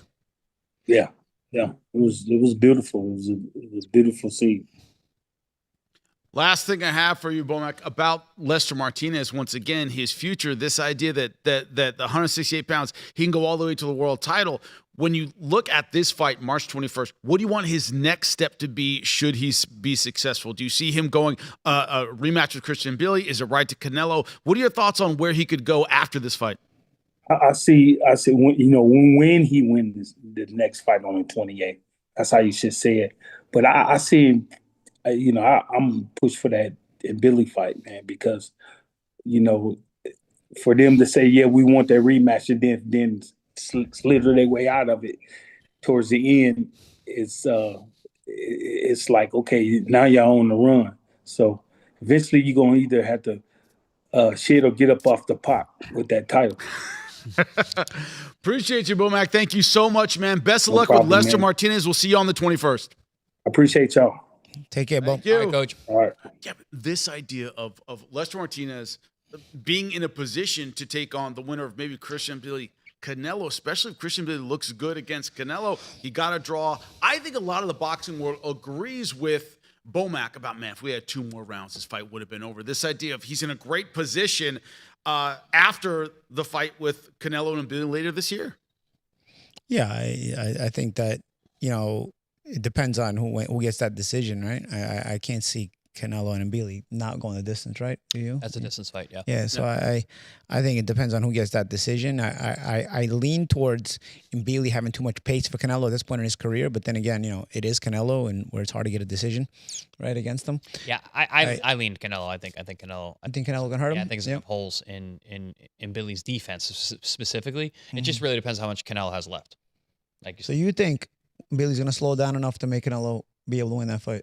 I think that legitimately, because Canelo can win it robbing. I think Canelo's countering ability can make him Billy not throw as much, second guess himself a little bit, which I saw in the Derevyanchenko fight. Interesting. Interesting. But, you know, that's why they have the That's fight. why we got this guy right here. That's why we got this. Food for thought. That's what he always gives us. Another guy gives us a lot of process. Food. I'm digesting it. That's true. Yeah, but another guy gives us a lot of food for thought. Coach Robert Garcia, thank you so much for joining us, man. We know about your boxing knowledge, man. Thank you once again. I feel like we see you all the time, of course, calling fights for us last Friday in Dallas, Texas. But shifting gears just a little bit, we're just talking about Canelo Alvarez, Christian Mbili, 168 pounds, 175, Naji Lopez taking on Manuel Gallegos. That is on the 13th in Kissimmee, Florida. When you look at Naji Lopez, earlier on in his career, we had the strengths, right? We had the knockout ability. We had the aggression. We also had the vulnerabilities. He had been dropped. He had been in some firefights that maybe didn't play to his strengths. He's matured a bit over his last few fights, man. What do you expect from him in this fight on the 13th? Look, I think all those things that happened to him earlier in his career, when he's been hurt, when he's been dropped, when he gets hit and comes back, it's all learning experience. I think he's a complete fighter. He's got everything. You know, he's solid. He's dedicated. I think as his career has gone fight by fight, he's developed to be one of the main guys in the division. I think he's going up there. He's going to be there to be able to compete against all the main guys at 175. Well, that is the question, Chris. Let me ask you. The Better BF fight fell through, but he's on that list, right? Paulie talks about the circle of trust. We think about, hey, are you in that room of great fighters? He's in the room. He hasn't got the call yet. He's in the room. He's on the short. I don't know if he's in the room, but he's in the conversation to be in the room. I was gonna say, to be in the room. Yeah. But this idea, Chris, that for every fight, you got to sit there and go, but would that be Bivol or Better BF? You're almost fighting against the ghost of that kind of. They know about him in the room. Right, exactly. This idea, Chris, that you're going to be compared to those names every time you fight. Is that fair? Yes, and maybe not necessarily compared to, against those guys, but you're going to be. There's going to be thought experiments of like, well, how does he look like? How does Naji look against a guy like Bivol? How does he look like a guy like Better BF? And I don't know, man, because Naji's I think he's dangerous for everyone because you look at him and you look at his style and his athleticism. Any given night he can show up and put on an amazing performance and get a win against anybody in the world. So I think they're understanding of that. So even though he's in the discussion, being able to get the actual call to be invited into that a chance to be in the room. And there's some gaps he needs to fill. Well, I'll tell you what. He's at the point in his career where he's in the conversation, right? Right. And they know about him in the room. A guy like Gallegos is a tough out. Very. Okay, you're supposed to win, but it's a tough out, and you could lose if you're not the real deal. To me, the difference with the Gallegos performance is this: if you win dominantly, you may get a chance to be in the room with the public perception being you are a real threat. If you get up off your ass and beat Gallegos, now you may get invited into the room as maybe a mediocre opponent who's just a gap filler. You're still getting the chance to fight and to be in the room, but now you're more so viewed publicly as an opponent, more so than or a keep busy fight, more so than, oh, this guy's a real threat. So the way the Gallegos fight, the performance of the Gallegos fight is going to matter in that the amount of money you may be offered to go to the room could change depending on how good you look or how not good you look. Well, you talk about that all the time. And, Coach, let me ask you, because Paulie's always saying, you want to look good? Don't look too good. Don't want to look invulnerable at 175 pounds. This idea that you're kind of walking a fine line. What do you think Gallegos brings that'll change maybe the perception of Lopez or elevate the perception of Lopez in the boxing eyes? What Paulie just said is 100% correct. That's what right now against somebody like Gallegos, he either becomes the one that could be facing those guys, or they could say no, he's not ready for those guys because of his performance. This fight against Gallegos is where Lopez needs to look dominant, have a great performance to be able to consider him ready for those type of guys. When you look at what Gallegos could maybe bring, Paulie, what springs to mind to you? You called him a tough out. Is it a toughness of durability? Is it tough to look good against? Is there a chance Gallegos could pull it out? What do you mean by a tough out? Do you think the upset's a possibility? Well, I think he's a guy who tests you mentally and physically. A little bit like we were talking about with Mbili, maybe not quite as high level as Mbili, but still a guy who stays in your face, makes it uncomfortable, won't go away when you hit him. And will take you to that, has the potential to take you to that place of discomfort where your mental fortitude is tested in ways that it may not have been before, And of course, that place of discomfort could also include not just a pace that you don't like or a physicality that you don't like, but also, you start getting tired and you get touched on the chin, you could be hurt or whatnot. Again, it can build up if you're not careful. But because Gallegos is in front of you all the time, being super sharp, you can also put on a virtuoso performance where you'll have to work hard, but it's the kind of performance that's potentially there that it looks easier than it actually was, but you'll get a lot of credit for it. So there's the both sides of the fence, because Naji is getting close to that world-class level, but you're right there. But these are the kind of danger fights that put you over the hump or don't put you over the hump. When you look at the Calvin Henderson fight last time he fought, that was on our air, another guy who had shown some real skills in the prime of his career. He was a name people knew, and Naji Lopez blew him out of the water. Now, one of the things you talk about with a football team or any other kind of team, some teams play down to their level of opposition. And when it's not a great opponent, they don't give you everything they have. But when the stakes are high and they're facing somebody great, they really perform. Against Henderson, Naji Lopez looked great. Yeah, and I think Naji was susceptible to that and would fall into that pitfall where he would fight down to the level of his competition. Because honestly, everyone's below his level in terms of what his talent level is at, especially up until that point. But no, with the Henderson fight, he did fight very, very smart, very, very sharp. Because Henderson's a guy that we all know a lot about, and he is a skilled guy. And Naji, I mean, he didn't just blow him out like he just walked, but he dominated him with his jab and was very smart and very disciplined. And he's going to need that kind of fight against. And then finished him in round 5. Yeah. It wasn't just all right, guys, I'm going to interrupt you, guys.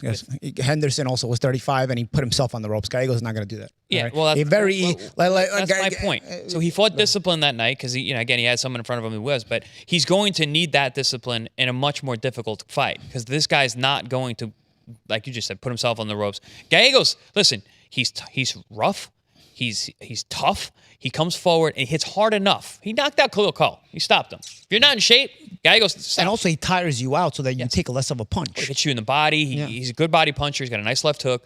But he's relentless and he's a tough guy. He's going to come in. He's going to bang his chest. He's going to make you fight him. And if you're not super disciplined, whether you're not disciplined in camp or in the fight, you can end up catching a loss against a guy like Gallegos, or at least get hurt. And that's something that Naji Lopez cannot risk at this point. Well, when we talk about surprises on our live show, we have absolutely another one. That's right, alongside with Bulmac. He's getting on right now is Lester Martinez getting ready to join us with his trainer, Bulmac. Guys, when you look at this combination of Bulmac and Lester Martinez, I absolutely love it. Why? You have that Latin American, Central American. He's aggressive, great puncher, very, very heavy-handed. But Bulmac has the slickness, the defense, the fight IQ to kind of take him to the next level as he's getting on. What's your thought on this trainer marriage here between Bulmac and Lester Martinez? So far, Chris, it's produced dividends. Yeah, I mean, well, with Bulmac, you've got one of the best strategists in the game. The guy who can come up with a game plan and also get the fighter to believe in the game plan and go out and execute. And we've seen that time and time again with all of Bulmac's fighters. And you got a guy like Lester who's got the physical talent, who's got the amateur pedigree, who apparently works extremely hard in the gym from what we're hearing, and the attitude. You see Bulmac smiling during that interview? Yeah. He enjoys the work in the gym. He enjoys the work with Lester. So yeah, it's a great marriage, and obviously not only is it been effective, but these guys are having a good time doing it. Well, let's take a look at him now. Lester Martinez, man, thank you so much for joining us. Question I have for you, our producer's going to do the translating. How are you feeling right now, just a couple weeks out from your fight? This idea that it's coming up right now, how's everything feeling? What's up, Joel? Me siento muy contento. Ya estamos a 20 días de hacer la pelea. Y bueno, ahorita es donde se viene lo más, como decimos, lo mero bueno. Porque empezamos a cortar peso, empezamos a enfocarnos más en ciertas cosas en la pelea. Pero ya estamos cerca de ese bendito título. How exciting is it? We're hearing tickets are flying off the shelves here, so to speak. After you were performed there a year ago, but now a diferencia, big difference, right? Big difference in terms of notoriety. A diferencia de mi última pelea, pues sí, en esta ocasión los boletos se dispararon, se están vendiendo muy rápido, se están vendiendo más rápido que la última pelea y pues eso me motiva. Eso quiere decir que, por supuesto, no van a ir solo por mi pelea, también los peleadores que están ahí. Pero a diferencia de la última pelea, estos boletos, sí, no, hombre, después vamos a ver, Gary va a tener que buscar otro lugar. Lester, how has this camp been? Because obviously before the Christian and Billy fight, you were in camp with Crawford. Crawford was getting ready for Canelo, obviously. But this I got to imagine this camp is going to be different. It feels different. How has it been working with Bulmac and maybe a little more focused on this particular match? Bueno, a diferencia del último campamento, pues estaba Crawford, entrenábamos, hacíamos lo que él hacía. En esta ocasión simplemente, pues él ¿A quién no le encantaría que una persona como él estuviera en su campamento, no? Pero bueno, sabes que cuando vienes acá, me pasa mucho de que les digo, voy a ir a Estados Unidos, tengo que ir a Estados Unidos, ya me toca irme tal día, y todo es bien, genial, pásatela bien. No, hombre, vengo aquí todos los días de mi vida, paso cansadísimo, saturadísimo, que me duele hasta lo que no sabía que tenía en el cuerpo, pero sabes que estás haciendo un buen trabajo con Bulmac, con el coach Papo, Bernie, Esaú, también el coach Héctor, que nos venimos de Guatemala, pero todo eso conforme van pasando los días, cuando se va acercando la pelea, te vas sintiendo mejor, ¿sabes? Pero no sé por qué en esta ocasión me siento más seguro. ¿Qué tal, Lester? ¿Cómo estás? Te saluda Profe, Roberto. ¿Cómo estás? Bulmac, how you doing? Doing good, Robert. How All are right, you? good seeing you guys. Excited to see you guys back in action over here in San Bernardino. Lester, yo quiero preguntarte una cosa, ¿cómo has seguido últimamente con tu problema de las migrañas? ¿Ya es algo que se corrigió al 100%? no está, vamos a ver, por decirlo, corregido al 100% no está, sino que siempre me lo estoy tratando, ¿sabes? Todas las semanas.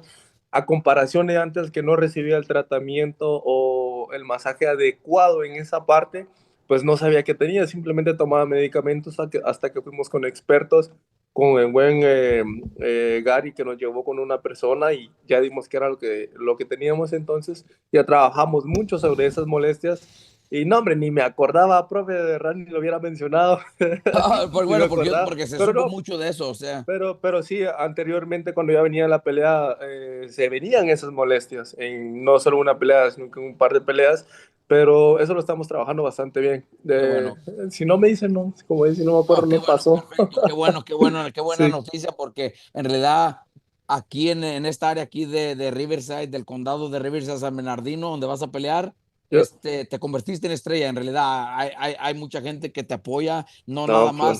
no nada más gente de tu país, de Centroamérica, sino mucho mexicano, que No, en muchas realidad gracias. te convertiste en una persona que atrae al público, atrae al fanático mexicano, y eso es algo muy bonito.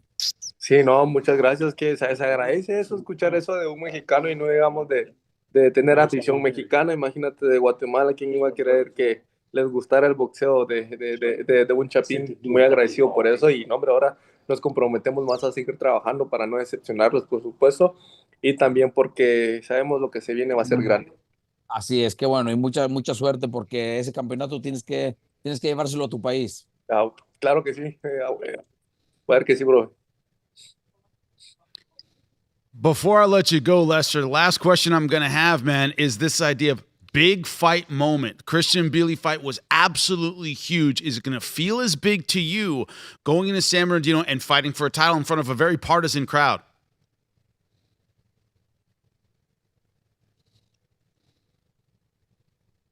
Mira, se siente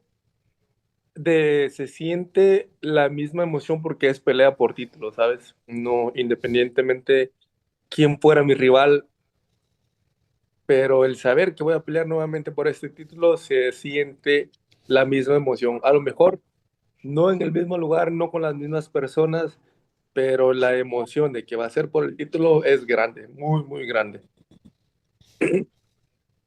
Hey, thank you so much, Lester. Thank you so much, Bulmac, for bringing your fighter out so we could talk to him, man. Thank you so much for the insight, guys. Best of luck to you.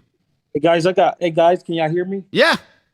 I got one more guest, man. I want you guys to say something for me, please. Come on over here, son.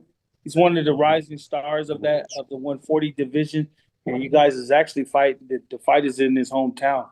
I'm sure y'all remember Charles Lolo Harris, don't y'all? Hey, Harris, how you yo. doing, man? What's up, Charles? How you What's doing, What's man? going on, man? Very good I'm doing prospect. good. I'm doing good. Very good prospect, and a fun one to watch as well. He's a offensive juggernaut and a quick-handed guy. So tell us about this fight, man. How does everything feel right now? Getting ready. How has camp been? Camp's been great. Everything's been great. Just training alongside my teammates, Lester Martinez, Richard Torres, and many more fighters of our team. Camp's been going great. Yeah, that's great when you have, name guys who are working hard. And, what's the energy like in the gym, man? It's with all these lions in the den. Exciting because we're always pushing each other. So the energy is always great. We feed off of each other, so everything's great. Charles, as a prospect, obviously fights come more often. It's early in the year. Where do you want to be at by the end of the year? I just want to continue to continue to grow and just to keep winning. That's all. That's just my main focus, just to continue to grow and keep winning and just get better with my team. This idea, as Chris said, that there are so many sharks in the tank there. You're getting ready for a fight, but there's so much work in the gym and seeing where everybody else is. What does that do for your confidence level? Because a lot of people don't know how hard to work. They don't know how many rounds to spar. But when you see guys at the elite level doing that and doing the same workout, what does it do for your confidence, man? It boosts my confidence because, man, we train so hard, and everyone's just training hard and pushing each other. So it just does nothing but boost my confidence, and I just push myself every day. Who's some of the guys you spar with out there? And out here in Vegas so far, I sparred some dude. I forget his name. Everybody's tough. I've got some good sparring. It's just good sparring all over. So no matter who you're sparring, I know you're very talented. I seen your fight last time you were here, and you're very talented. But Bulmac, this is for you. What do you think? How long does it take, or what's going to take for this boy to make that jump to the next level? You know what, man? That is a great question, and like I always tell Lolo, this is it's a marathon, man. This is no sprint. Just take one fight at a time, and just keep pushing along. I don't want you to go too fast because once you get up there to the top, it's you got a target on your back, and this is your job. This is like getting up, going to 9 to 5. You have to, your money's earned inside the gym. The fight is actually is supposed to be fun for you. And I want to see him talked about in the conversation, like you guys say, at the table by the end of this year. He should be somewhere around 15-1 by the end of this year, 15 or 16-1 by the end of this year on a nice pace. And by the time we get to next year, I want to see him being a headline in his own hometown because they do draw. They do draw there. So that's where Lolo, I want to see. last question I have for you, man. I know you're training, got to let you go. This idea that you are 22 years old, when do you expect your prime to be? As the guys pointed out, got to get in the room in order for people to be looking at you at 22. How close are you to fulfilling your potential, man? I'm not sure. Everything. I feel like everything's just in God's hands. It's only my job to just continue to train harder and just to keep pushing, keep winning. Lolo, Bulmac, thank you so much, man. Can't wait to see your next fight. Man. Always Thank fun. Thank you. Good luck, guys. See you guys soon. All right. Well, absolute room full of killers, Bulmac has, man. Absolutely stunning when you look at what they have in that room and all the talent. When you look at it, it is absolutely incredible. Another thing that's incredible, it's the idea that Chris Algieri has somehow managed to survive yet another year and make it for us. So all of us right now, happy birthday to you. Happy birthday. Hey, but I had to bring out the chocolate. You. Happy birthday, dear Chris. Happy birthday. I had to bring out the chocolate. Guys, some guys are trying to make weight in this place. Blow it out. Booyah. There you go. That's right. Happy birthday, champ. Take it home and eat it. We're on a diet. We're on a diet. We can't, can't go. I'm eating that for sure. Yeah, no, put your face right on it, man. Happy birthday, man. Appreciate you, Thank bud. you, guys. I appreciate you all. Thank you. In the comments, let him know he's still the age well. Still got it. 42, not bad, right? He's still got it. And the toupee, can't even tell. It's a Maury's wig. You have no idea. Handles any kind of weather. It's very expensive. That's right. But that's what we get. Boxing Scene Today. Thank you so much for all the guests that popped in. Love it every single time. Bulmac, Lester Martinez, Lolo Harris, everybody, Coach Garcia behind the scenes. We'll see you next time. Jimmy Smith and the champs right here. Boxing Scene Today. Don't miss it.